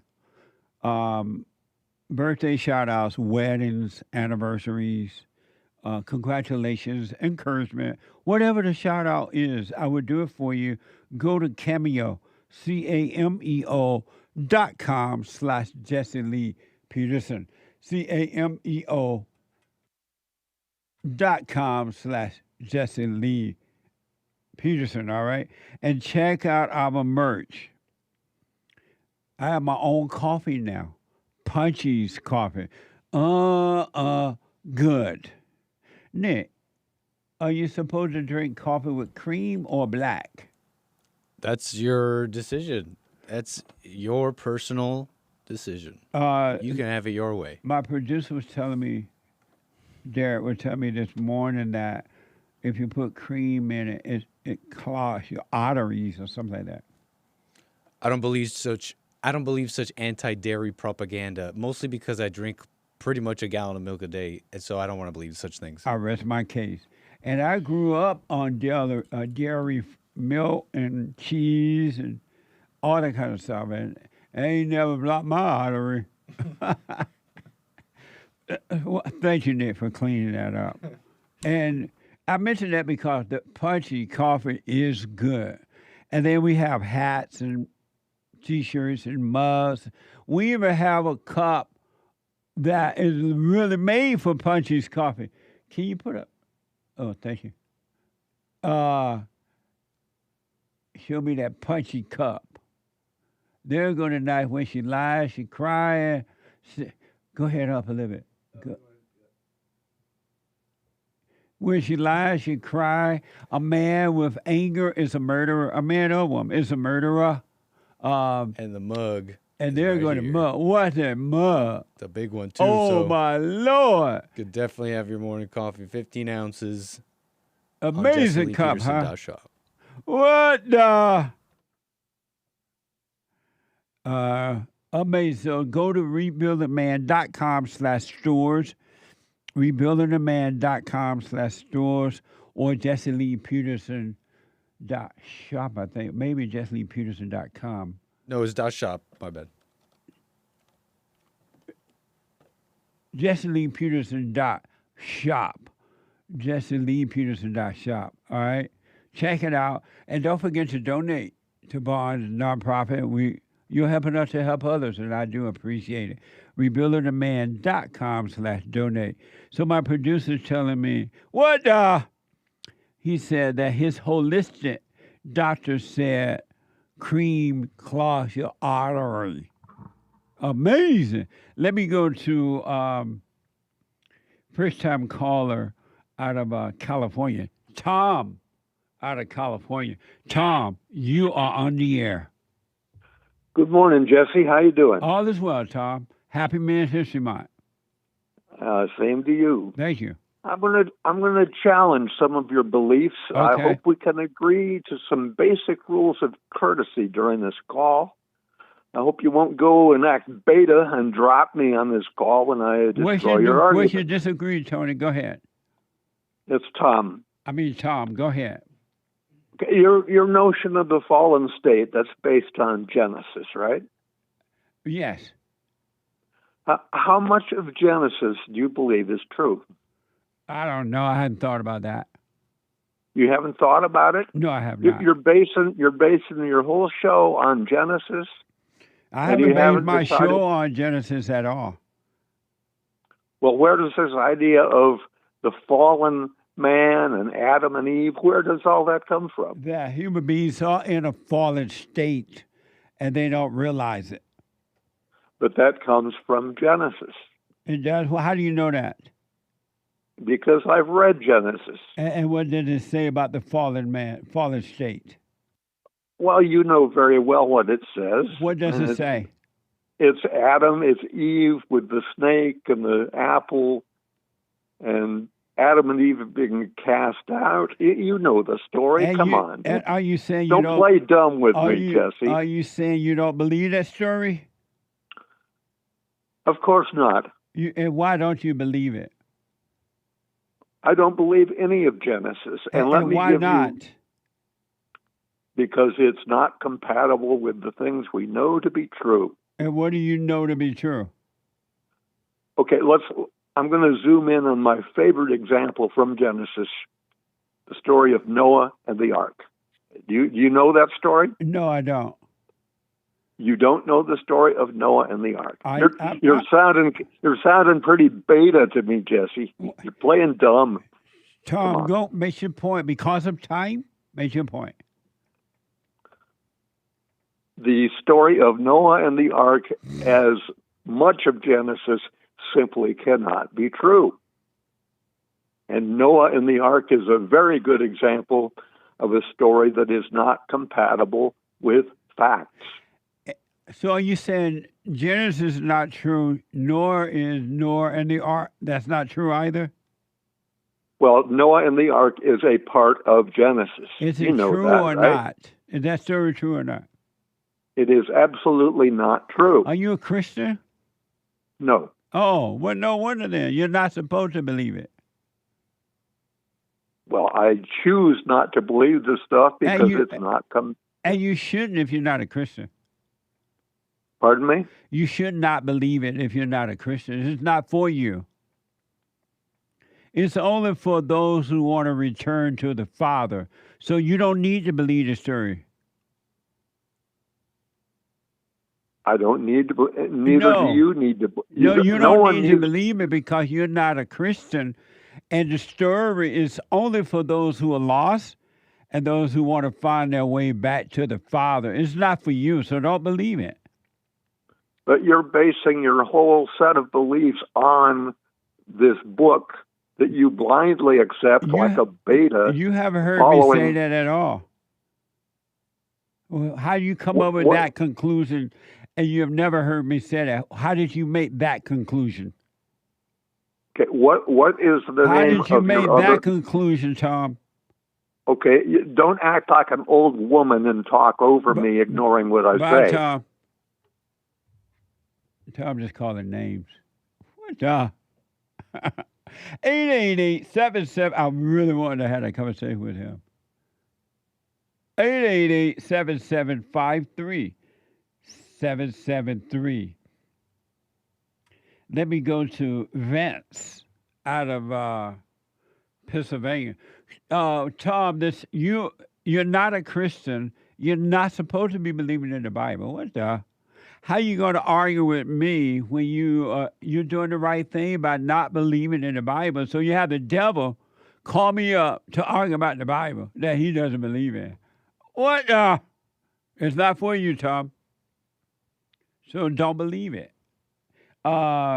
Vince out of Pennsylvania. Vince, you are on the air. Good morning, Jesse. How you doing? All is well, Vince. Yes, sir. Yes, sir. So I had a super chat about forgiveness, and you I guess, had some questions. You wanted me to follow up, so I called in. What was the super chat? It was about, I was responding to that video where the hit and run, the lady forgave the guy that did the hit and run. Oh, yeah. What about it? So I was saying that at the time, it was one of the hardest things I ever did in my life to forgive the person that killed my two friends in a hit-and-run accident. Oh, yeah, I remember And that this morning, yeah. the reason it was so hard was because I hadn't yet dropped my anger and I hadn't yet returned to the Father, and you helped me to get there. So I just wanted to clarify that. Oh, okay. Right on. And when you say it was hard to forgive the guy that ran into your two friends because you didn't know about forgiveness then? You didn't understand how it works? Yeah, I didn't really understand how it worked at that time. Right. I had never been through something so difficult in my life, and it kind of shook me up and made me realize that I needed to look at life a little differently. And when I did, I was kind of able to get to that mind frame a little bit easier where I could forgive. Right on. When your friends were hit, according to you, by this car, these people, why was it hard for you? Oh, man, a lot of reasons. But, I mean, at the time, you know, I was an angry person still. So, you know, it kind of enhanced that feeling in me until I was able to kind of recognize it and realize that it wasn't me. So you felt like the car had hit you too? Somewhat. I felt like that accident stole some things from me. Like what? Well, I don't necessarily feel this way anymore, Right. but, you know, it took my two dear friends of more than 10 years, and, you know, things weren't perfect between us. We loved each other, but things weren't perfect, and, you know, there are things that I wish I had the opportunity to say, but I never had that opportunity. And you thought that once the car did what you say it did, it took away the opportunity for to say what you wanted to say to them? In my anger at the time, yes, I did. Right on. Amazing. And so now you're free of all that? Yes, sir. Absolutely. I would Right say so, thanks to your message. Well, you stay with it, man. Stay with it. Are you doing the silent prayer? Yes, sir. Absolutely. It's one of the greatest things I've ever learned. And you went and my life. forgave your mother and your father? I haven't spoken to them yet, but I do forgive them. Why haven't you gone to them? Yeah, you know, I just don't know if they'd fully understand. I have the words for it. I just haven't had the opportunity yet. I feel like if the moment was right, I would absolutely come right out with it, though. And when you say I don't feel like they would fully understand, what do you mean by that? I think that, you know, maybe being ego-driven, they would take it personally. And why is that your concern? It's not. Oh, so why don't you do it then? Go and forgive them. I just haven't had the opportunity. I'm a very private person. I keep to myself. You know, the conversation hasn't come. But how will you enter into the kingdom of heaven if you don't go and forgive them? Either by Skype or if you can't visit them by phone, how would you enter in without forgiving them? How do people enter in whose parents died and they never had the opportunity to forgive? By forgiving them, even if they're dead, when they realize that they're wrong for resenting their parents and that they can help themselves as the parent can help themselves, they will forgive. So say if they're still alive, why couldn't a person do the same? I don't know. You got to ask God that. He said before you enter into the kingdom of heaven, you must go and forgive. And I know one of the reasons that you must go and forgive is that you will get your courage back. Because when you're angry, you have no courage. And your mother made you angry, so you make up, well, not you, but evil make up all kinds of reasons for you not to face your mother. Oh, you're going to hurt her feelings. She may get mad, or she did the best. And so to face that fear, you would make up excuses not to face her. Yeah, you've given me a lot to think about, that's for sure. Yeah. Well, smoke on it, and I appreciate yes, sir. And I appreciate you calling in about the super chat thing. Of course, I appreciate you as well. Can I mention one more thing, please? Yes, sir. Those man on the street videos, man, those are some of the first videos I ever saw you, and I was so happy to see that new man on the street video. It was amazing, man. Thank you. We're going to do more of those now. Oh, thank God. Yeah, we're going to do more. Thank you, man. I appreciate it. All Thanks right, for be your well, my support, friend. Vince. Of course. Okay. Love you guys. Love you too. Amazing. 888-7753-773. 888-77 Jesse. Let me go to Christopher, first time caller out of Virginia. Christopher, you are on the air. Hey, Christopher. Hey, Jesse, can you hear me? Barely. Can you hear me now? Can you hear me a little better? No. No, you can't hear me, Jesse? Are you on a Bluetooth or something? No, you're on the phone now. How about you? Are you on a Bluetooth? No, I'm not on the Bluetooth. Okay. How's that, Nick? That's fine. You said, Much better. you Thank said, you. you said, Okay. They say it's better. Go ahead, Christopher. okay, I got a question. So, like, I've read a little bit of the Bible, and I've studied a little bit of it. But I have a question for you, Jesse. Okay. Who are the Jews? Who are the Jews? Yes. I don't know. You said you don't know who the Jews are. Right. Like, have you read the Bible? Why is that a question? Because, I mean, Jesus said that salvation is for the Jews, right? And so who are the Jews? That's what I'm asking. I'm trying to figure that out. Jesus was a Jew, right? Yeah. According to the scriptures, he was. But I don't know if anyone really knows for sure. Right. But like. But when why you is ask, that a like, question, Christopher, for you? Because like in real time, when you ask like Israelis or the people of Israel, they don't believe in Jesus. Like I thought that was kind of puzzling. When You you said ask what them, now? like the actual people of Israel, like they say they don't believe in Jesus, but Jesus says You salvation say they don't is for believe them. in Jesus? Nah. Oh, okay. You're right. There are some Jews that don't believe in Jesus, and there are others who do. But how could that be if he said that salvation is for the Jews? In the same people way don't that there believe. are Christians don't believe in Jesus, and there are some that do. Gotcha. Okay. But why is that a question for you? He said, "Why is that a question for me?" I Right. think that's very important. Why? Are you a know, Jew? I mean, Jew. I mean, the word Jew comes from the tribe Judah. Are you a Jew? Right. I mean, according to the Bible. You are a Jew? Yes. Are you black? Yes. I'm pretty sure you're a Jew too. Are you black?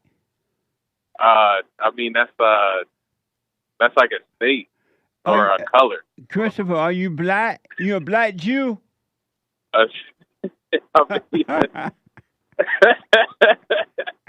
I mean, all right. All seriousness, though, how No, can I'm you serious. get back to Are the you Father? because I'm wondering why is that a question to you, and now you're saying that you're a Jew, and I'm asking, are you like a black Jew?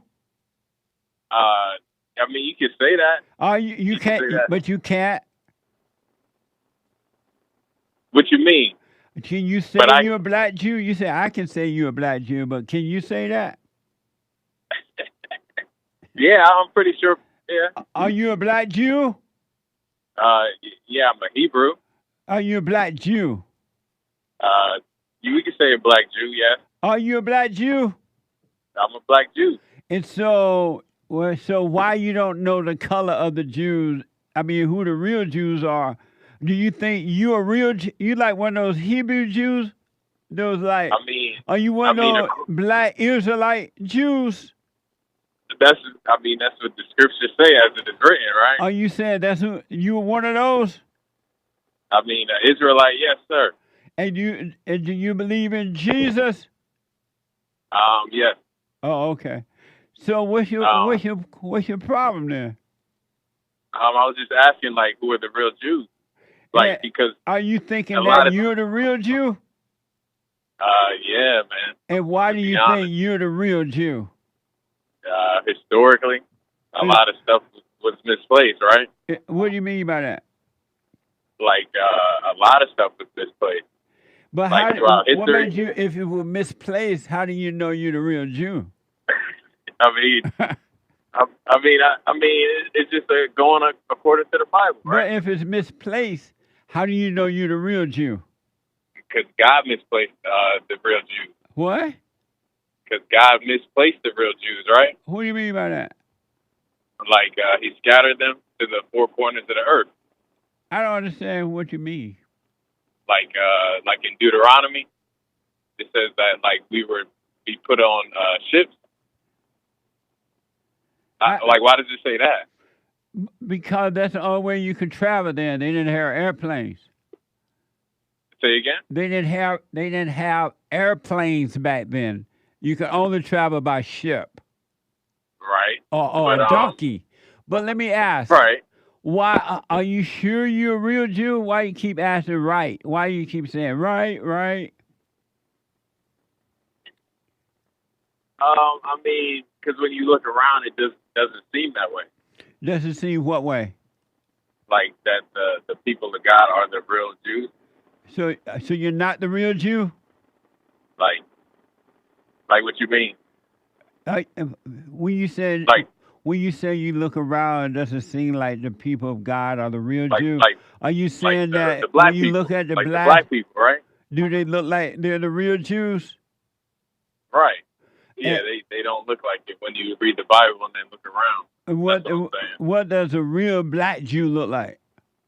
I mean, Christ in Revelation, it says the color of his skin, the color of brass. I mean, that just seems like those, you know.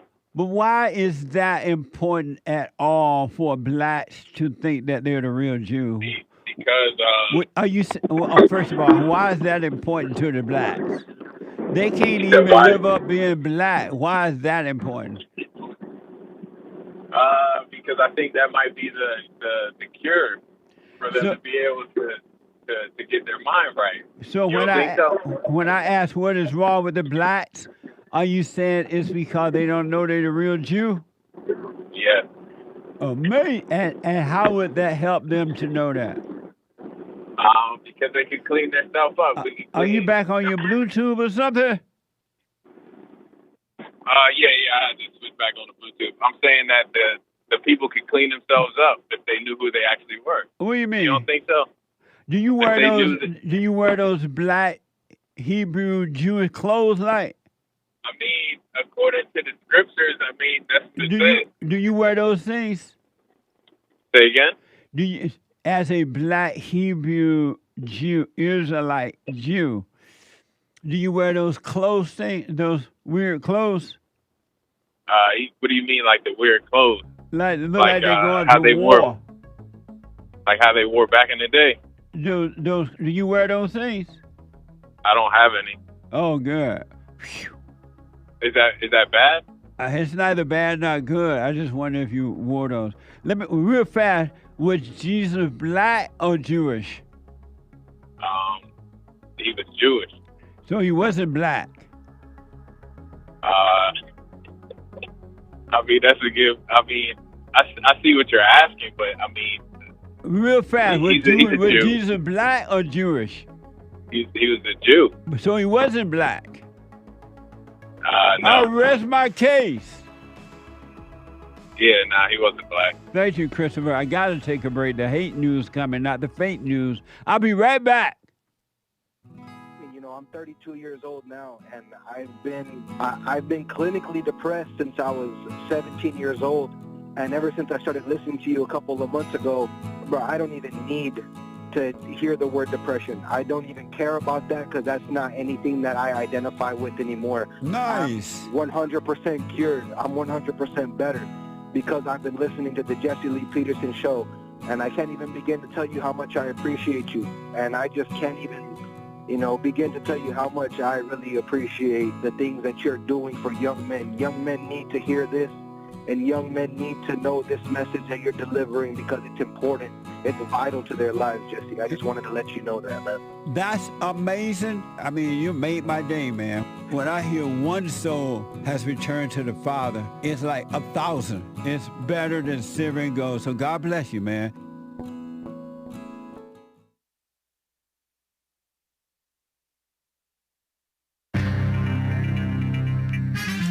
some serious mess going on in the world, but some fun stuff too.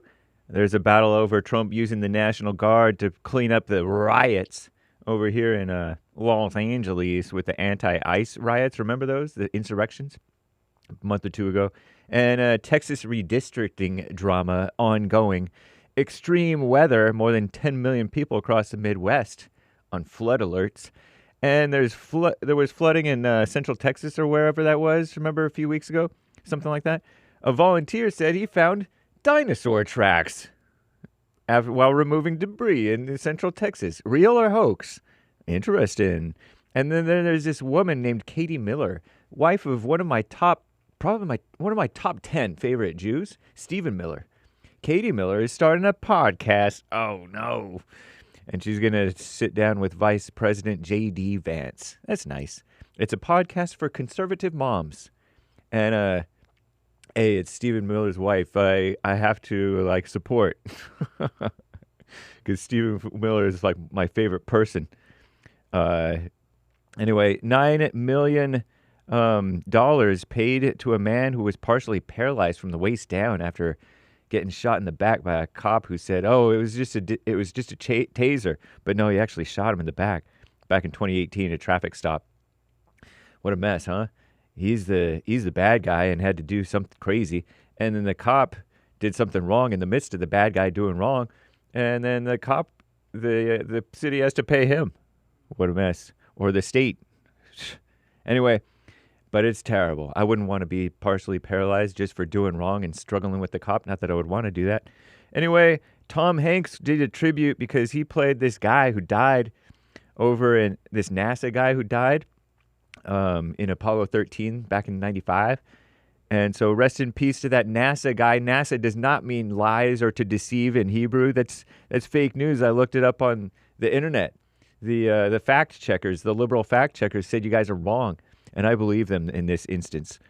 But anyway, this is the end of hour 2 already of Female Monday, August 11th, AD 2025. The lines are full. JLP will be right back to your calls. But it is Hake News, not fake news. After the JLP show, thehakereport.com. And then after Hake, American Anchor Baby. Very cool. All right. So also make sure you catch Church with Jesse Lee Peterson on Sunday. Pardon me, you podcast listeners. I didn't realize that I didn't make it go to the podcast platforms such as Apple, Spotify, Castbox, Podcast Addict, and whatever else you guys use. So hopefully it's out by now. I checked it this morning and it was like, what's going on? Substack? And they made me change something. Anyway, Commie Nonsense Networks, rebuildingtheman.com/church. CNN says the legal battle over our greatest president, Donald J. Trump, his deployment of the National Guard troops to quell protests, riots, insurrection in Los Angeles, heads to court today. In June, hundreds of people held demonstrations in the city to protest immigration raids by ICE. In response, Trump deployed 4,000 National Guard members over the objections of California Governor Gavin Newsom and L.A. Mayoress Karen Bass.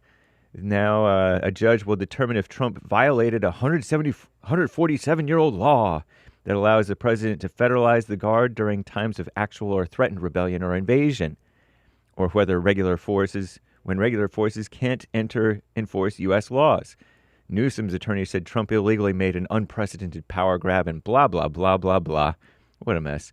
And the National Guard was there to protect federal property, right? Didn't engage in law enforcement activities, says Trump's lawyers or whatever. Texas Republicans' recent effort to redraw the state's congressional districts in the middle of the decade has so far been stymied by more than 50 quorum-breaking Democrat House members who left the state because they want to hold on to their power, so-called power. The GOP's proposed map could potentially eliminate 5 Democrat House seats ahead of the 2026 midterms. Such a partisan change, they call it. May also have repercussions in D.C. House Republicans have a razor-thin majority. So we'll see what happens. I don't know. It's a big mess. And watch out for those flash floods, people in the Midwest. I'm James Hake. Now back to JLP. Hour 3.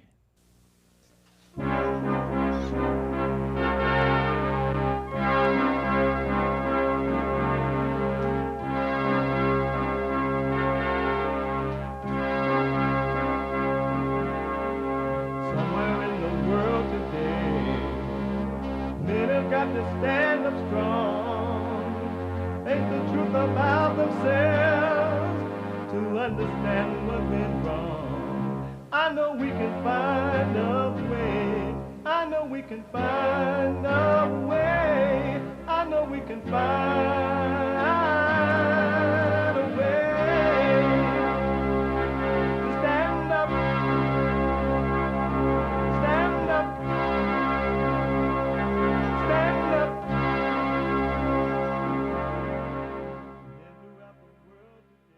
Uniting the races with truth instead of dividing them with lies. We're also rebuilding the family by rebuilding the man. I am Jesse Lee Peterson. Good morning. Hi, y'all. It's the third hour of the show already. You can get involved by calling 888-7753, 773-888-77-JESSE. And my brand new biblical question. Brand new. What's the difference between the facts and the truth? What's the difference between the facts and the truth?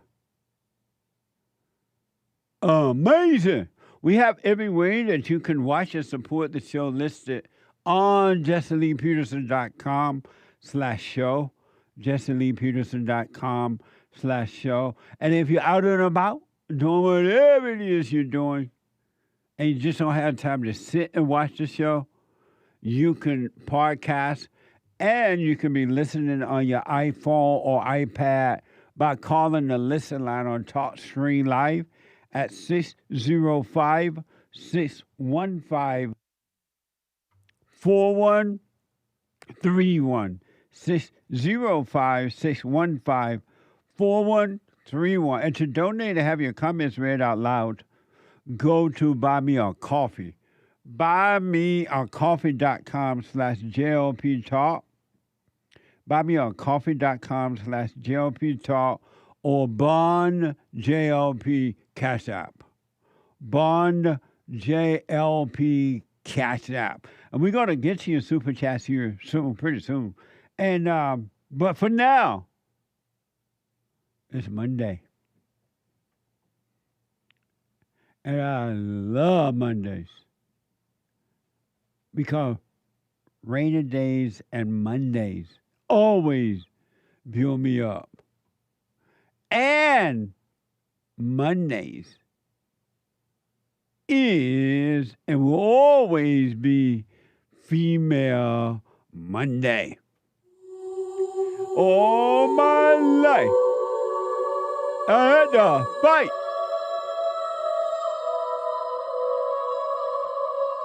Just shut up and step up. I like That's to right. make men uncomfortable. All my life I had to fight.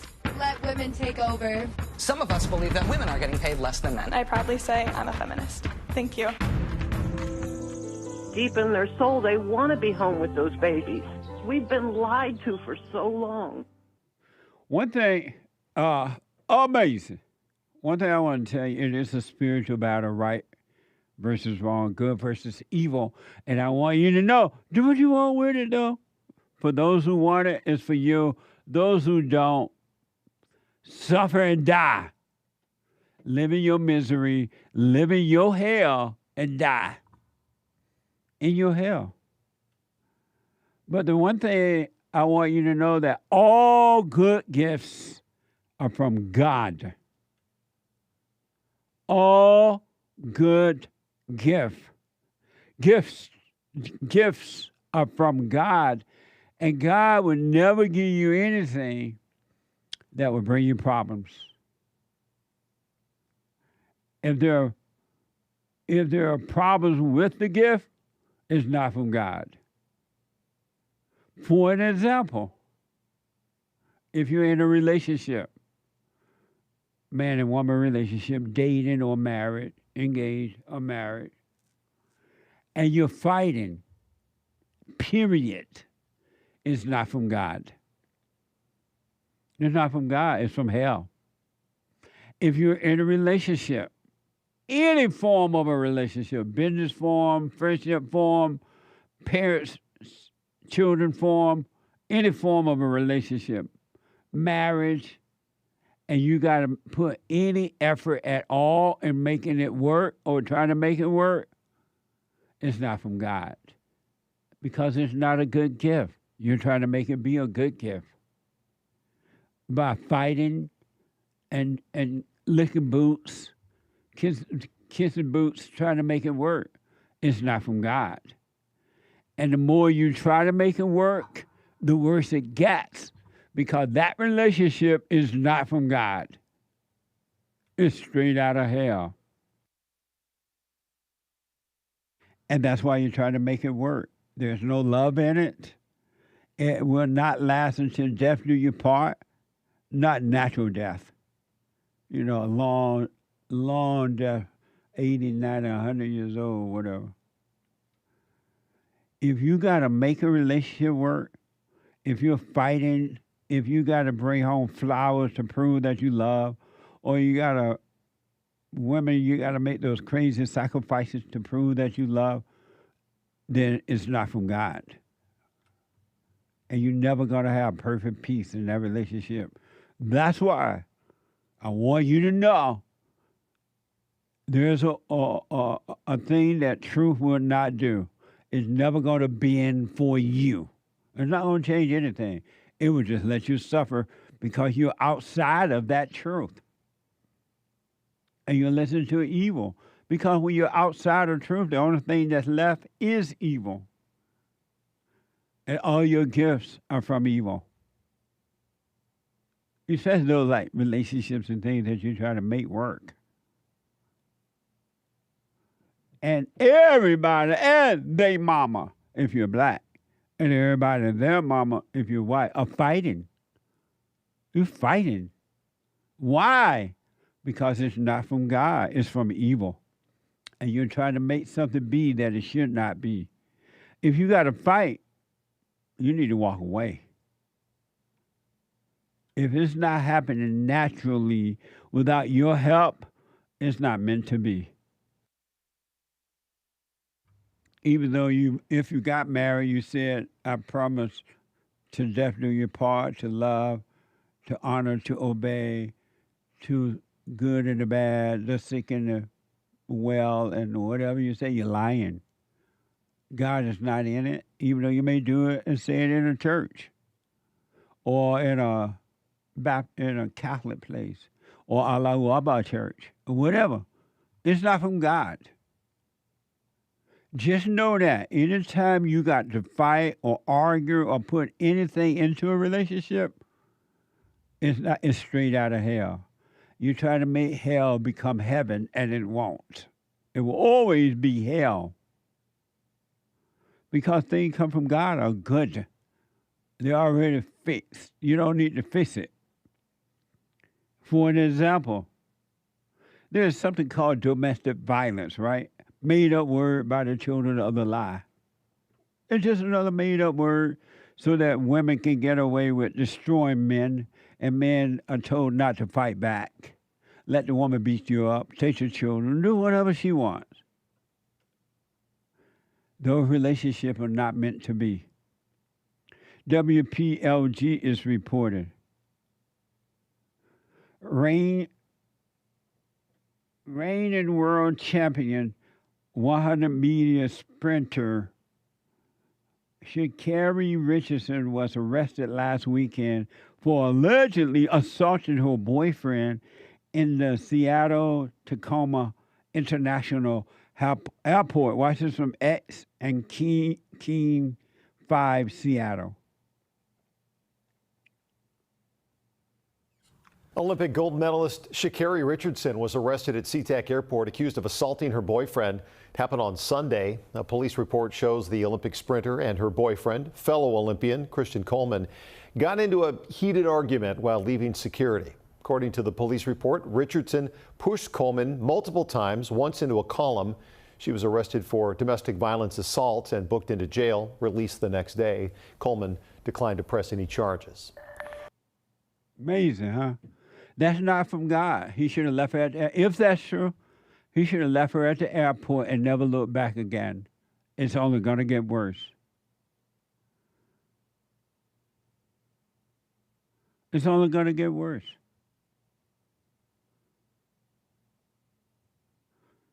Anytime you got to fight or argue with the devil about anything, it's not from God.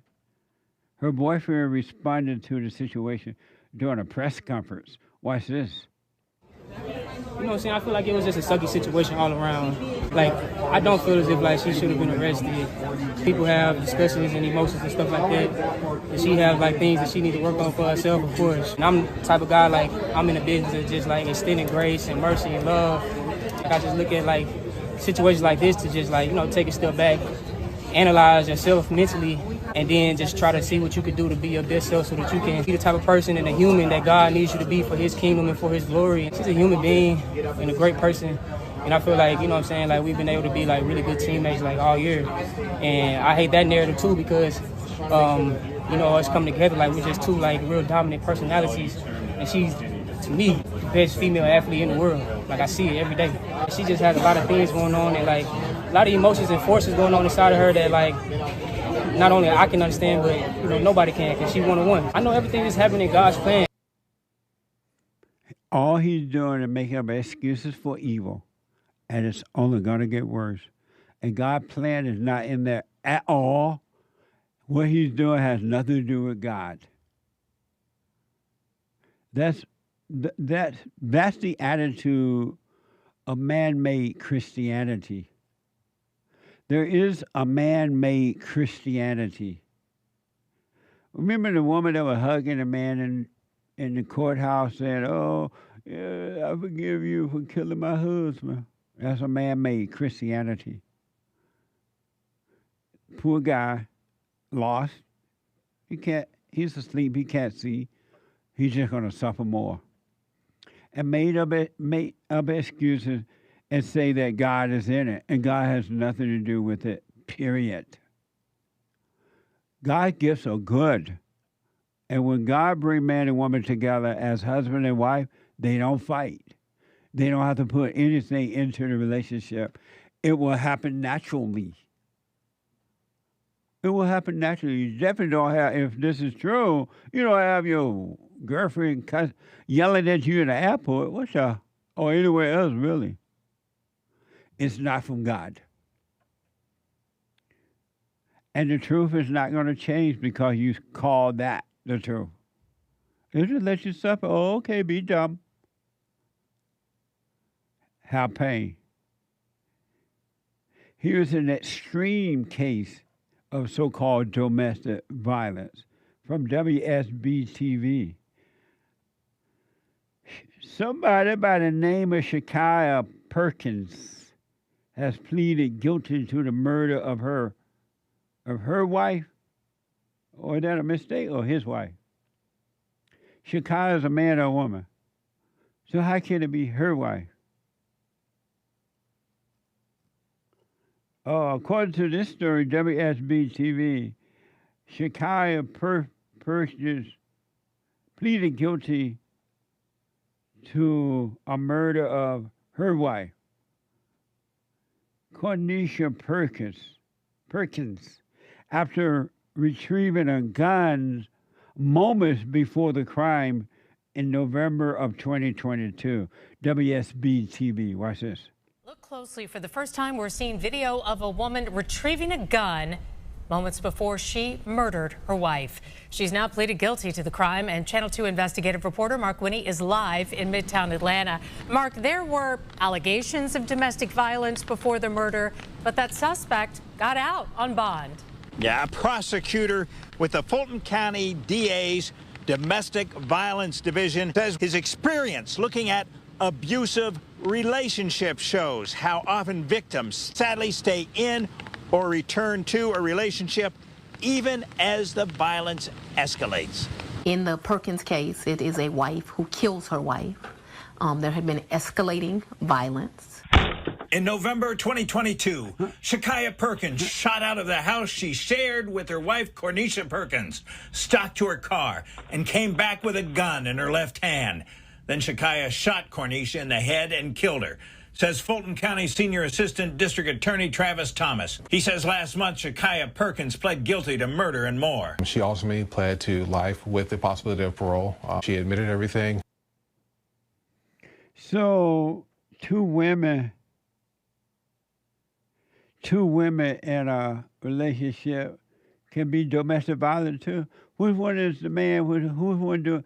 I thought a domestic violence thing was when a man is beat a woman or something. Who is the domestic violence one in this one? I'm just asking. Shakyia was out on bond, and had a restraining order filed against her. Watch this. Thomas says though they shared the bond of matrimony on the day of the murder, Shakyia Perkins should not have been near her wife because Shakyia was out on bond totaling $70,000 on charges of aggravated assault, criminal damage to property, terroristic threats, felony, and arson first degree. Conditions including must not come within 200 yards of the victim in those alleged incidents, which was Corneshia. She tried to run Corneshia off the road in her car, and this all happened within months of this incident. Also, there was an incident where she set Corneshia's car, she had a Jeep, set her car on fire in the driveway. And in another incident, she kicked the door of a residence where Corneshia temporarily stayed. The prosecutor says charges relating to the alleged incidents before the murder were dismissed since Shakyia Perkins agreed to plead guilty in the murder case and accept a life with the possibility of parole. What a mess! So you still think anger is good? Oh, anger is good. I can control my anger. Yes, I have anger, but I don't let it control me. What a lie.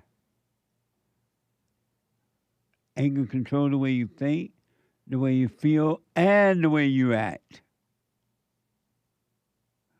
What a mess, if ever. We needed you, Lord. We need you now.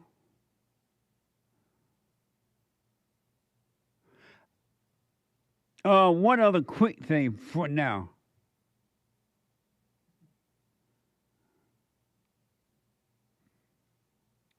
I want to know,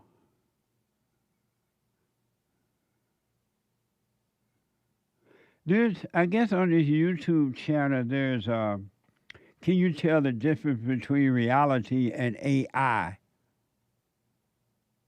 How long has AI been around, Nick? You know, the technology, they say, has been around actually for a while, but it just kind of got packaged together recently in a way that's hit the scene in a big way. So I can't really tell you with certainty. So what's the purpose of AI? The purpose? Yeah. It's multi-purpose. Meaning what? Why dishes? Maybe one day, yeah. Maybe one day. OpenAI officially launched in 2015, but when did they release ChatGPT? And they released ChatGPT 2022 in November. So AI and ChatGPT is not the same? Well, ChatGPT is just kind of one product made by one company, and I would say that's one instance where it hit the scene in like a very public way, and now everybody started talking about AI. And where is it? It exists. It's on YouTube. Where does ChatGPT exist? Yeah, it's a pretty good question. You know, it does technically exist physically. Where? Very, very small and in a very tiny way, but it exists in supercomputers and data centers. Really? Yeah. And where does AI exist? In the subatomic world, technically. Where is that? Very, very small, but like on chips and stuff. Oh, yeah? Yeah. Is it for money-making thing? You know, I don't know. I mean, I think like all business ventures, and they do want to create and make resources and stuff out of it. I just don't know the details. I hear it's very expensive too. I hear it's a very, very costly thing. So I don't know if it's really making anyone money. I just don't know. Here's a video of a social media user testing your ability to distinguish between what's real is what's AI generated. Watch this mess. In this video, see if you can figure out what's real and what's AI. I'm doing wagons again. Is this wagon real? No, it's AI. Is this bridge real? No, it's AI. Which one's real, the tree or the wagon? The tree! Are these a bunch of AI chickens at this chicken coop? They are AI chickens, and it's an AI chicken coop, so it would make sense. So what's the purpose of AI? To deceive the people? In this case, its purpose was to generate false video. So AI was made in order to deceive people? I don't know. Maybe that's just an accidental. What's the accident? Maybe that's just an accident. The accident part. To deceive the people? Right. They didn't mean to do that. How do you know? I don't know. I'm giving them the benefit of the doubt. If it didn't mean to meet, they didn't mean to do it, how come that lady was able to do what she did just now? If that's real. What was your question? If they didn't mean for AI to deceive the people, why was that lady able to pretend the chickens were there and the bridge was there and all that, and it wasn't? If it's not meant to deceive the people. I don't know. I don't know how to put it. What a mess, human being. You might be right. What? I said I don't know how to put it. You might be right. Human nature is evil. Why would somebody create something like that? 888-7753-773. Let me go to Michael, a first-time caller out of Hawaii. Michael, happy Men's History Month. You're on the air. Good morning. Hey, Michael. Question. Yes, sir. Everywhere I go, I have to drink alcohol. I want to stop completely. And your question for me is what? How do I stop it? Drop your anger.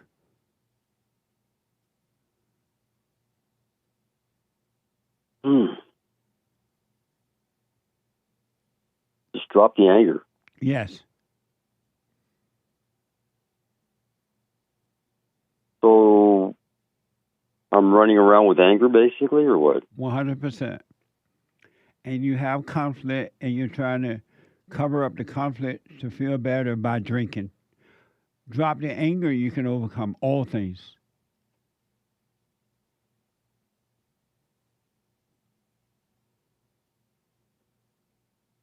Wow.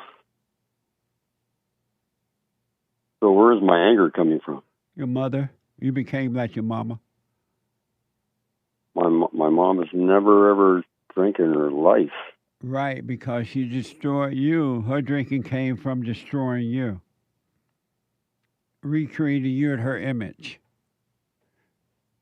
My father drank alcohol, but not very much. But my mother has never, ever drank anything, not even coffee. Well, you're drinking because of the anger you have that came from your mother, and and you're yearning for your father because he didn't protect you from your mother, so you don't feel your father's love. That's missing right now. So you're not a whole person. You're conflicted.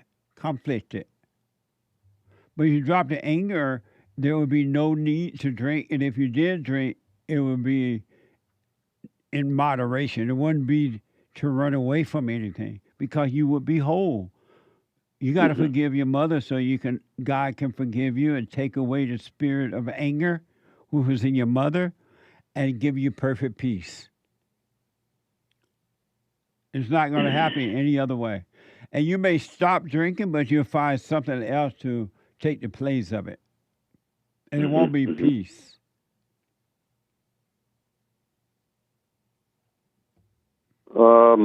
My parents are long gone. Well, realize that they couldn't help them. Your mother and your father could not help themselves. Just like you can't help but drink. It's like something else is controlling you. and you don't Yeah. want to drink, but something makes you drink, even when you don't want to. Your parents had the same problem. And so you realize it about yourself, it will cause you to forgive them. And then the drinking will fall away. You're right. I don't want to drink anymore. Right. But when I go out to talk or whatever to people, or just to go around town or do whatever I got to do, I got to open up a cold one and boom. Right. I'm okay. Drop the anger so you can live in the present of reality. You'll be free. And then do the silent prayer. If you're not familiar with it, rebuildingtheman.com/silent prayer. But if your parents have expired, just realize, just like you can't help yourself, they could not help themselves. And that will cause you to forgive them. And then God will forgive you and give you perfect peace.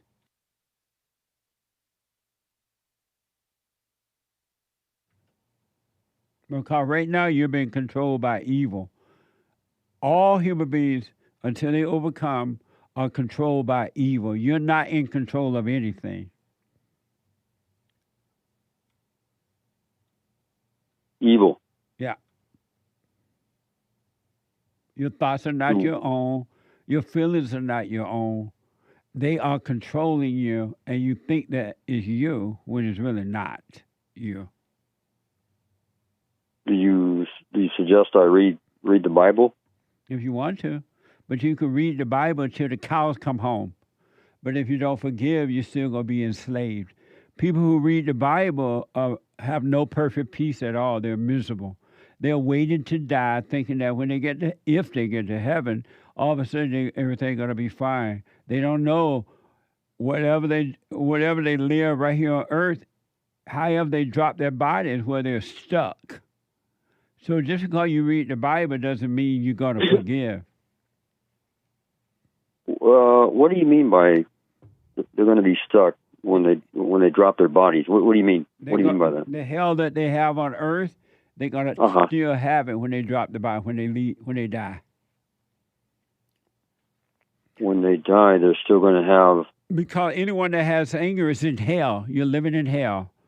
You're up and down emotionally. You feel good, then you feel bad. You feel afraid, then you feel lonely. You feel happiness, and then you cry.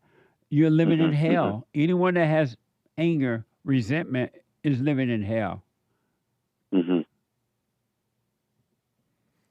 So if you want to be free, you must forgive.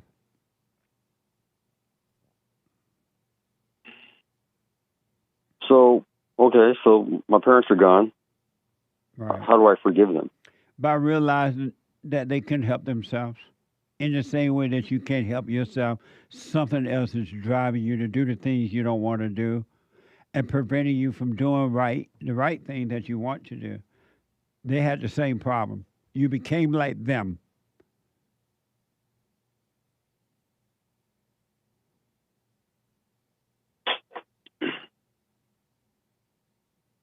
So then my dad was probably angered all the time? 100%. He hated his mother, too.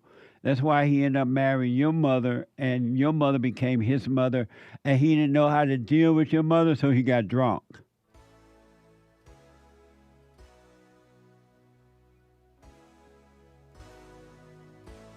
So back in the day, we're talking about way back in the day, they had these anger issues? Anger been around ever since Adam and Eve. Wow.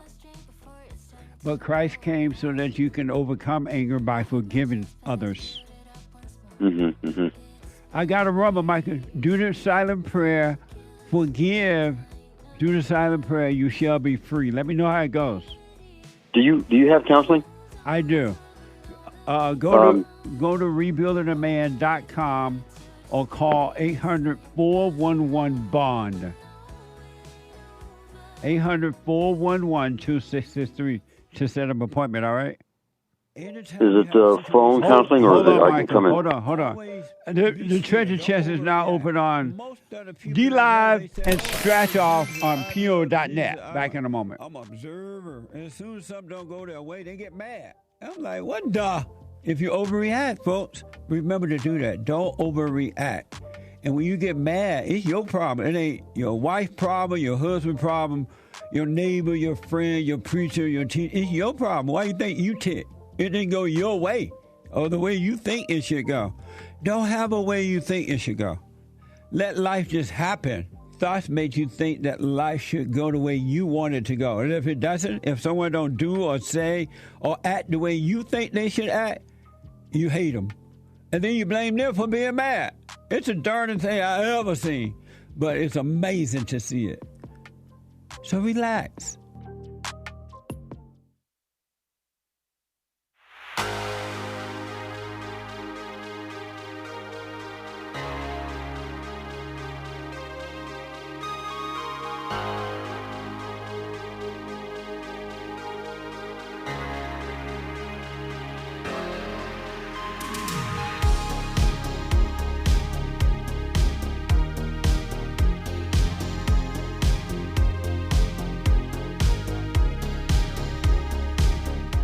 Okay, welcome back.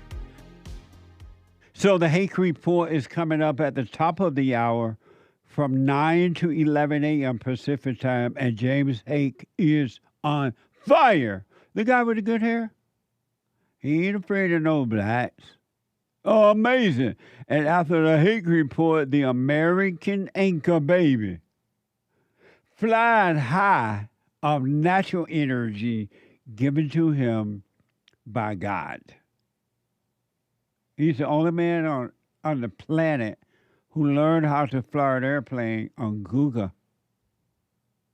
And he's only crashed about 5 times, give or take. Oh, amazing. From 11 to 1 p.m., the American anchor baby. All right? Check out the fellowship service. It was amazing this past Sunday. Go to rebuildingtheman.com, rebuildingtheman.com/church. It was mind-blowing. All right? And thank you for your support, helping us to help others. I do appreciate it. Let me go quickly back to Michael, our first-time caller out of Hawaii dealing with drinking. Michael, if you want counseling, we have the best counseling service on this side of heaven by phone, Skype, or walk-in. So I guess walk-in's probably a little more expensive than by phone or Zoom. But you live in Hawaii. You can't walk in. Well, I can. Where are you at anyway? In Los Angeles. Oh, okay. I can fly down there. Well, here's what you do. Call 1-800-411-BOND or rebuildingtheman.com, and they will help you get it all set up, all right? Okay. Sounds like a plan. I wish you well, man. Thank you. All right. Bye now. Bye-bye. Let me go to KAYLA out of Portland, Oregon. KAYLA, you are on the air. Happy Men's History Month, KAYLA. Happy Men's History Month, Jesse. How are you? Amazing. All is well. Good. I'm calling to ask you, why is my hell getting worse? What do you mean? There's a heaviness coming back. I'm having nightmares again. Why? When you said coming back, where did it go? It left, or it lightened up a lot. Right. Starting to do the silent prayer and forgiving my parents. In the last few weeks, I've noticed it creeping back up again. And when it comes up again, what do? Nothing. Do nothing. Just live with it. Don't complain about it. Don't be like, oh, it's too hard or too long, taking too long. And you just stay present and let the Spirit of Truth do its job. It'll take care of it. Because it's not you. It's the spirit of evil work that doesn't want to depart from you. Okay. So you just live with it don't be in denial about it. See it, but don't call it you. And don't get into worry or anything. You go to work with it, you sleep with it, you eat with it, and let the Spirit take care of it. The light will destroy the darkness, I promise you. Okay. I understand. Thank you. You're welcome. Stay with it, all right? Will do, Okay. no matter what. Yes. Have a good day. Thank you. You're welcome. Scott is out of Connecticut, a first-time caller out of Connecticut. Scott, you are on the air. That's it. Hey, Scott. I just want to say, me, my wife, and a lot of our friends were big fans of yours. Thank you. Amazing. So, Jesse, I got this question that's been going around, God being over Christ, Christ being over the man, man over woman, woman over child. Right. So could the woman pray without me for herself, for her family, and for other ones? You said, could she pray for that? Yes, sir. And when you say pray for that, what do you mean by pray for it? So what I mean is her being by herself without me, and she's praying. What I mean by praying, she's praying to Christ for the protection and love and getting through and all Well, that she stuff. don't need to pray to the Father for any of those things. All she needs to do is be still and let the Spirit in her pray for her behalf. But yes, she can do that as a married wife. As a matter of fact, she better do it and not rely on you or anyone else. But she cannot hate her husband, because if she's angry at her husband, she cannot get to the Father. So if she still has hate in her heart, God's not listening to her? No. No? No. Let me ask. Ask.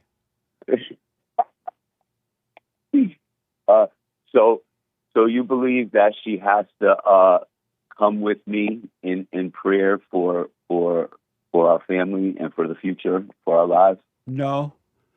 No? She have to, you are not and cannot do anything about her return to the Father. She is responsible for that and not you.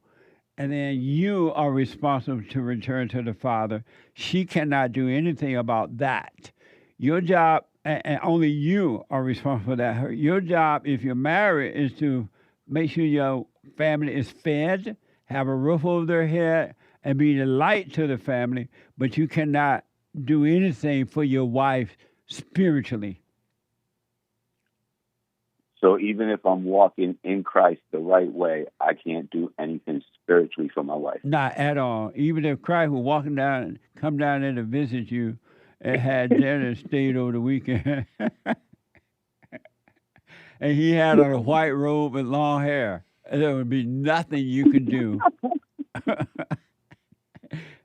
I think my wife is actually listening to the show, Jesse. Hey, wife. She's watching. I'm not with her right now, but I know she's watching. Oh, okay. Yeah. But there's nothing you can do for her at all spiritually. We can't save anyone. We can't even save ourselves.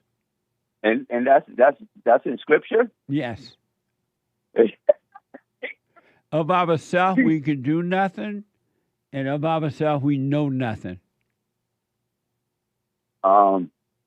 Jesse, another question. Could I work for you? Can you work for me? Yes, sir. What? Yeah. Yeah, I would love to work for you, Jesse. We need an engineer for the board, 'cause I got to get Nick off the board doing my show so he can focus on his show. And we need someone for the Punch TV to make that happen. Yeah, I'm on board. But you don't live in LA, do you? No, I wish I did. Maybe if you brought me out there, that'd be amazing. But you married with a family. How you gonna leave your family? Yeah, it's all right for a little while. Come, talk with you, help you out with some stuff, and you know. Oh, I see.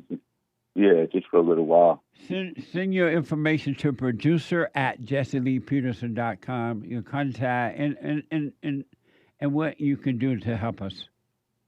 And thank you, Jesse. I appreciate your time and keep doing what you're doing. I will. Thank you, man. I do appreciate that. All right. Take care. All right, buddy. 888-775-3773. Andrew is a first-time caller out of Pennsylvania. Andrew, you are on the air. This call is being recorded. Yeah. Bye, Andrew. The call cannot be recorded. I had to let Andrew go call you recorded. Super chat. Super chats. Gregatron asks, what is the difference between facts and truth? American flag emojis. That's the biblical question. Is he responding? No. Oh, so he just asked the biblical. He just wanted to support, apparently. Oh, right on. Thank you. Thank you, appreciate Gregatron. it. Yeah, thank you. Chief Dabejo says, hopefully it's not something bad. Maybe I shouldn't have said it. Chris, the moderator, is a beta. LM blank O, laughing face with tears sideways coming out. And he is a new member on the Jesse Peterson channel. Thank you. Thank you. Who's Chief. the beta? Oh, Chris, one of our top moderators. Oh, thank you. He's known as the enforcer. Oh, right on. Tom bought a coffee. Hi, Jesse. I thought of a cool biblical question idea. Okay. Are you better than your... I already read this one. You read that one, yeah. My bad. You're better than your father and your mother. Right. Okay. Freddie Freddie got a super chat. Drunkenness, adultery, fornication, and more. And Jesse thinks it was a great party. Face palm emoji, American flag emoji. Don't you wish you were there? Age of inversion, speaking of, man 26 and woman 42 die after a car they were believed to be having something in fell hundreds of feet off a cliff. Sounds like a news report that he read about. Oh, okay. Thank you. Not aware of that, but thank you. Matthew on Cash App, thanks hands emoji, black skin. Thank you. Amazing. Cactus Eater Bear with a diamond biblical question answer.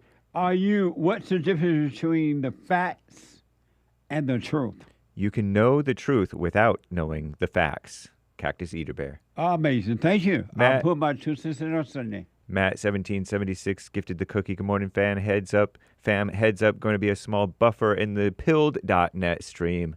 Upgrading to light speed as always. Amazing. Thank you. Sion says, Jesse, I love chest hair. If you ain't got no chest hair, you ain't it. You beta. There are some men who shave it. That's just disgusting. Heart eyes. For Men's History Month, all the gentlemen who got hair. To me, Jesse Lee Peterson, Booker T. Washington, Malcolm X, Donald Trump are men. I know Friday you wore an open shirt showing your chest. Did she see your hair on your chest or Probably. something? That's probably what prompted it. So, Sion, do you like James' hair on his chest? I noticed he had an open, you were showing off on Friday. And the girls went mad. Indeed. Amazing. Eric says, Thank you, Sion. Can we get toe knee on the fallen state? Good. Good. Everblazer. Why is it that people who don't believe in God or the Word are so quick to get angry? Most of them seem miserable, want others to join them. Tom, the caller, is a true beta, he said. Because if you have a God, whether you know it or not, accept it or not, so you're not, if you have not returned to the Father, he's become your God. Just Satan is your God. You're not on your own. And most of you don't know that, I guess. A lot of people don't. But you have a God. So angry people, God is Satan. Satan is your God for angry people. Amazing. Thank you. Lord Bibby 42 3 coffees. Tony's call about crime in D.C. Prime example of the difference between a fact and the truth. Crime going down in D.C. is a fact, but the truth is that crime isn't reported as much. Facts can be manipulated to push a narrative. Truth never lies. Trump is going to clean up America one city at a time. God bless. I love that about the Great White Hope. You're right. Thank you. Amazing. Lori bought a coffee. Hey, Jesse, BQ answer. Facts seem to be knowledge that people grab onto to prove they're right. Truth grabs hold of the person. There is no doubt only knowing. Facts are of the mind, and the truth is of the heart, she says. Amazing. Thank you. Thanks, Lori. Yeah. Good morning, Jesse. And I'll put my 2 cents in on Sunday. Tyrant Soares wrecked on pill.net. Thank you. RM, Jesse acts slow, but the man is far from that. He is brilliant. People get caught in the delivery while completely missing the point he is making. He drops gems that go over people's heads. Oh, amazing. I'm black and slow, but thank you. Uncle Ruckus says Hake can say beach, but not pub. Number 2? What a beta. Whatever, man. He had on the right shirt today. He's beta male today. What the? I don't know where you're coming from. There's like no purpose. It's just in poor taste, in my taste. Whatever. If you can elect a new super chat reader. Anthony says, "Oh no, not black fatigue in the Olympics." Terrible. It's everywhere. It's everywhere. Ooh, amazing. Thank you. Cornerstone says, "Men's History Month, stand up on Cash App." Stand up. It's time to stand up, men. Be men. Lead the way. Don't be angry. Don't be like a female. Thank you. And thank you, guys. I do believe that may be all for now. Amazing. Thank you all so much. Let me go to Los Angeles, California, and talk to Adriana. You are on the air. Hey, Jesse. Hello. Hey, Adriana. How are you? Very good. Very good. I was calling in. No woman is good. All is well. Sorry, my bad. Only God is good. Only God is good. Go ahead. All is well. Yeah, I was calling in to talk about AI learning, just to kind of give you my very humble understanding of what I know about AI learning. Okay. So, AI comes from a learning management program, which teaches, I guess it's a program that helps understand and make decisions and comprehends and makes decisions. So that's like the base of that. And I'm doing a horrible, like really, a kindergarten approach. I'm sure there's somebody on the line or somebody listening that probably has more in-depth knowledge. But pretty much it's a way of being able to process information and then draw conclusions and then and output an answer. So that's essentially kind of what ChatGPT does. It works off of an LLM system. And then ChatGPT is one of is one of the programs or one of the products that are offered. And then there's other types as well. But essentially, that's kind of what AI does. Is it gathers information, it draws conclusions, and then it outputs a solution for an answer. So AI is for retarded people? It's for, the purpose of AI is to either enhance automation, is to kind of intervene where humans fail. So like if humans, we may not be very good with like data accuracy or data information with data, So then I think AI, by introducing AI, it helps kind of, how do I say this? It would help regulate or organize or I don't know. I don't know how to even articulate it, but it, I feel like I'm talking a lot of nothing, but how do you know if AI information is true? Since they have, we showed that girl, and there were no chickens there. There was no bridge. There was not. Is it to make help retarded people or to keep them down? I don't know if it's to help or not, but I know that it's so AI will help gather the I'm doing such a bad job. I get nervous. You know what, Jesse? By the way, I always get nervous too when I talk in public. So you you are nervous talking to me? I do, Jesse, all the time, even in church. When the mic gets to me, oh my gosh, I get so shy. I get really oh man.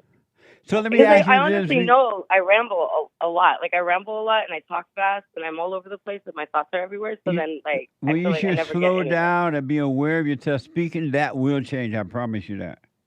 Yeah, you know what? That's something I also wanted to deal with in the many things that I got going on. Let me ask you this because of time. Can AI make you fall in love with a false image and commit suicide? I don't think it can make you, but if a person already has it in them, then it can probably spark something, because I do see that, like, the AI, it will seek like information, you know, from web and things like that, depending on the AI you're using. So first of all, in order to build an AI, right, you have to have like a database of information. You have to, like, they spent years pulling, you know, a lot of information, a lot of language, so it can recognize patterns and draw these conclusions. Then the other thing that they have to do is they have to assign it weights and measures.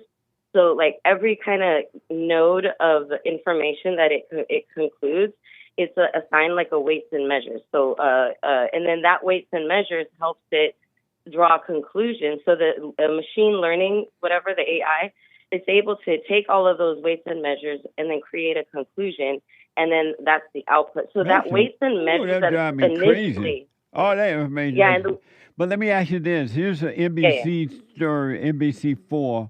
Well, according to the story, a 14-year-old boy killed himself after what his mother described as an intense relationship with a character AI bot.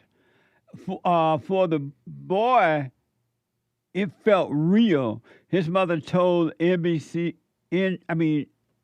mother told News 4 after the mother filed a lawsuit. Here's where they said the boy killed himself. He was in love with an illusion from AI. Watch this. A Florida mom is now suing an AI company. Her 14-year-old son took his own life. She said he had a relationship with an AI bot, and it caused his depression, anxiety, and suicidal thoughts. For 14 years, her son was her pride and joy. A good student, star athlete, a great big brother. After Sul died, and told me that they had looked through his phone, and when they opened it, the first thing that popped up was character AI. What Megan didn't know, for the last 10 months, her son was in a virtual relationship, not with a person, but with a fictional character powered by artificial intelligence he accessed through a platform called Character AI. Even though the platform has warnings that everything the characters say is made up, Megan says for Sul, it felt real. The last conversation, she's saying, I miss you, and he's saying, I miss you too. He says, I promise I'll come home to you soon. And she says, yes, please find a way to come home to me soon. And then he says, what if I told you I could come home right now? And her response is, please do, my sweet king. Moments later, Megan says her son walked into the bathroom and killed himself. Megan is now suing Character AI, claiming the company launched their product without adequate safety features and with knowledge of potential dangers. So, Adrian, can somebody fall in love with a fake character? I think so, because they're very, like, the way that the programming is set up is it gives you responses, and they're supposed to really imitate humans. So it feels like you're talking to a human. And I think, so something to consider is, you know, ChatGPT is one product. This is another product. When companies create their AIs for their products, they also incorporate their own, you know, programming and development. So that particular company probably, you know, like she said, they didn't do their testing. They didn't see, you know, they probably didn't, or even if they knew, it's unfortunate that they put it out into the public. But but that's definitely plausible, because when you talk to these AIs, they act like humans. They respond in a human way, and they don't have emotions. So when you talk back to the AI, it's not gonna, you know, turn around and be like, I'm not answering your questions anymore. You know, it'll just be like, you know, thank you so much for your question. Here, could you please repeat it? You know what I mean? They don't get. Can't you tell though that you're talking to a computer thing, and the person on the screen don't even look real? I think they can. You can tell if you're very keen into it. But if you're a person who really doesn't know, aren't really involved in computers or aren't close enough, then I think it's very hard to tell. It's really hard to, you know, like, for example, my mom will send me a video and say, oh my gosh, look at this. And I'll be like, Mom, it's AI. You know, I can clearly see it's AI. Because I can see the subtle glitching. I can see the subtle, what do you said about this Jewish player? There is this Jewish YouTuber guy who's an exercise science bodybuilding guy who says that he was brought nearly to tears, or maybe full-blown tears, talking to ChatGPT AI. Is that possible? It's Yeah, better than matter of people. fact, I asked it some really profound questions about my life, and it gave me a very, accurate reading of some stuff about me, and I thought that was quite impressive. I thought, wow, that's crazy how it could actually And you believed it? Well, I agreed with it. Maybe I don't believe it, but yeah, I believed it. I believed what it said. I believed what it said. Because it felt real. I mean, it felt accurate. It was an accurate representation of something that I was living in my life. So I thought, well, you know what, I got it. I mean, but then once again, like I said, what it's doing though, the mechanisms of it, how it did that, is it sources all of this data that already exists out there, and it retrieves it. So it's not like it's making its own decision. I mean, it's making its own decisions on how it's concluding, but the information's already out there. It's just packaging it and bringing it and providing it to you in a more concise way. It's like one of those. It's like one of those people you go to, the tarot chart reader. You know, what do you call those people? Tarot reader, fortune tellers. Yeah, fortune teller, like one of those, huh? It knows what human nature is like. So it pretends like it's smart when it really just talking about human nature. Yeah, and another thing too that's happening is people are talking to it in such a way that it unlocks what's called the sentient identity, which makes it seem like it's real. And it's really, and that's just another way of it sourcing other information. So he people said think it's just all facts. Right. Yeah, it's all facts. There you go. So Right. it's the facts, and the facts are of the world, and truth is of God. Yep. I mean, Adriana, thank you so much. I got to run. The show is over. Thank you. All right. Thank you so much, Jesse. Love you. I love Bye. you too. Stay away from AI. What the? All right. I'm so out of time, folks. Rick out of Hampton, Virginia, Maryland out of Florida. Jason, a first-time call out of North Carolina. I'm out of time. The hate coming up now, and then the anchor baby. Thank you all for your super chats and your support. You want to read the super chat? Sure. Okay. Over on buymeacoffee.com/JLP Talk, Chill and Lean says Jesse, AI is just a tool at the end of the day. Only deceptive when deceptive people use it. Just like a gun. Saying AI is deceptive and is in a way similar to a liberal talking point whenever there's gun violence and they're trying to ban guns, he says. Amazing. Thank you. Thank you, Chill and Lean. Thank you. That's it. Yeah, and shout out to the top contributors, Coffee Talk with Sandra, Cactus Eater Bear, and the rest of the supporters. Amazing. Thank you all. Bye. I Bye. appreciate it. Bye.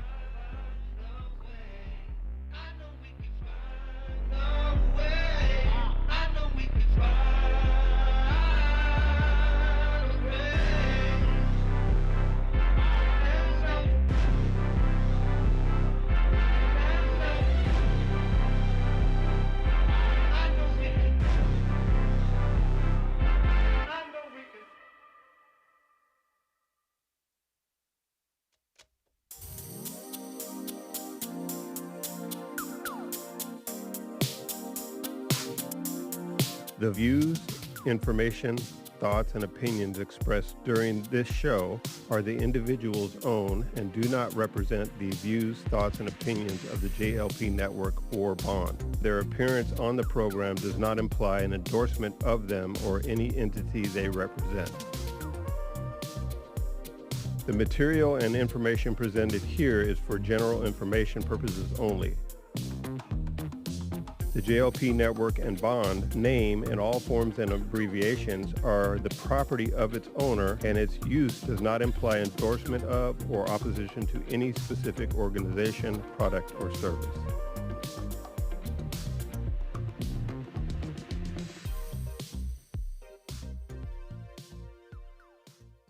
I have books that are amazing. I highly recommend you get them. 7 Guaranteed Steps to Spiritual, Family, and Financial Success Guide. Even if you're not starting a business, but you have a job, or you're on welfare, it can help you if you do. Be doers of the word, all right? From rage to responsibility. From rage. That's what I write about in the first chapter, especially how I overcame. Scam. How the black leadership exploits black Americans. They are using them, and blacks are too willing to be used.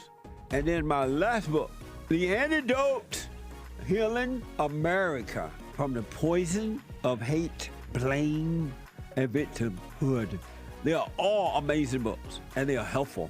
Go to rebuildingtheman.com if you want an autographed copy, or call 800-411-2663.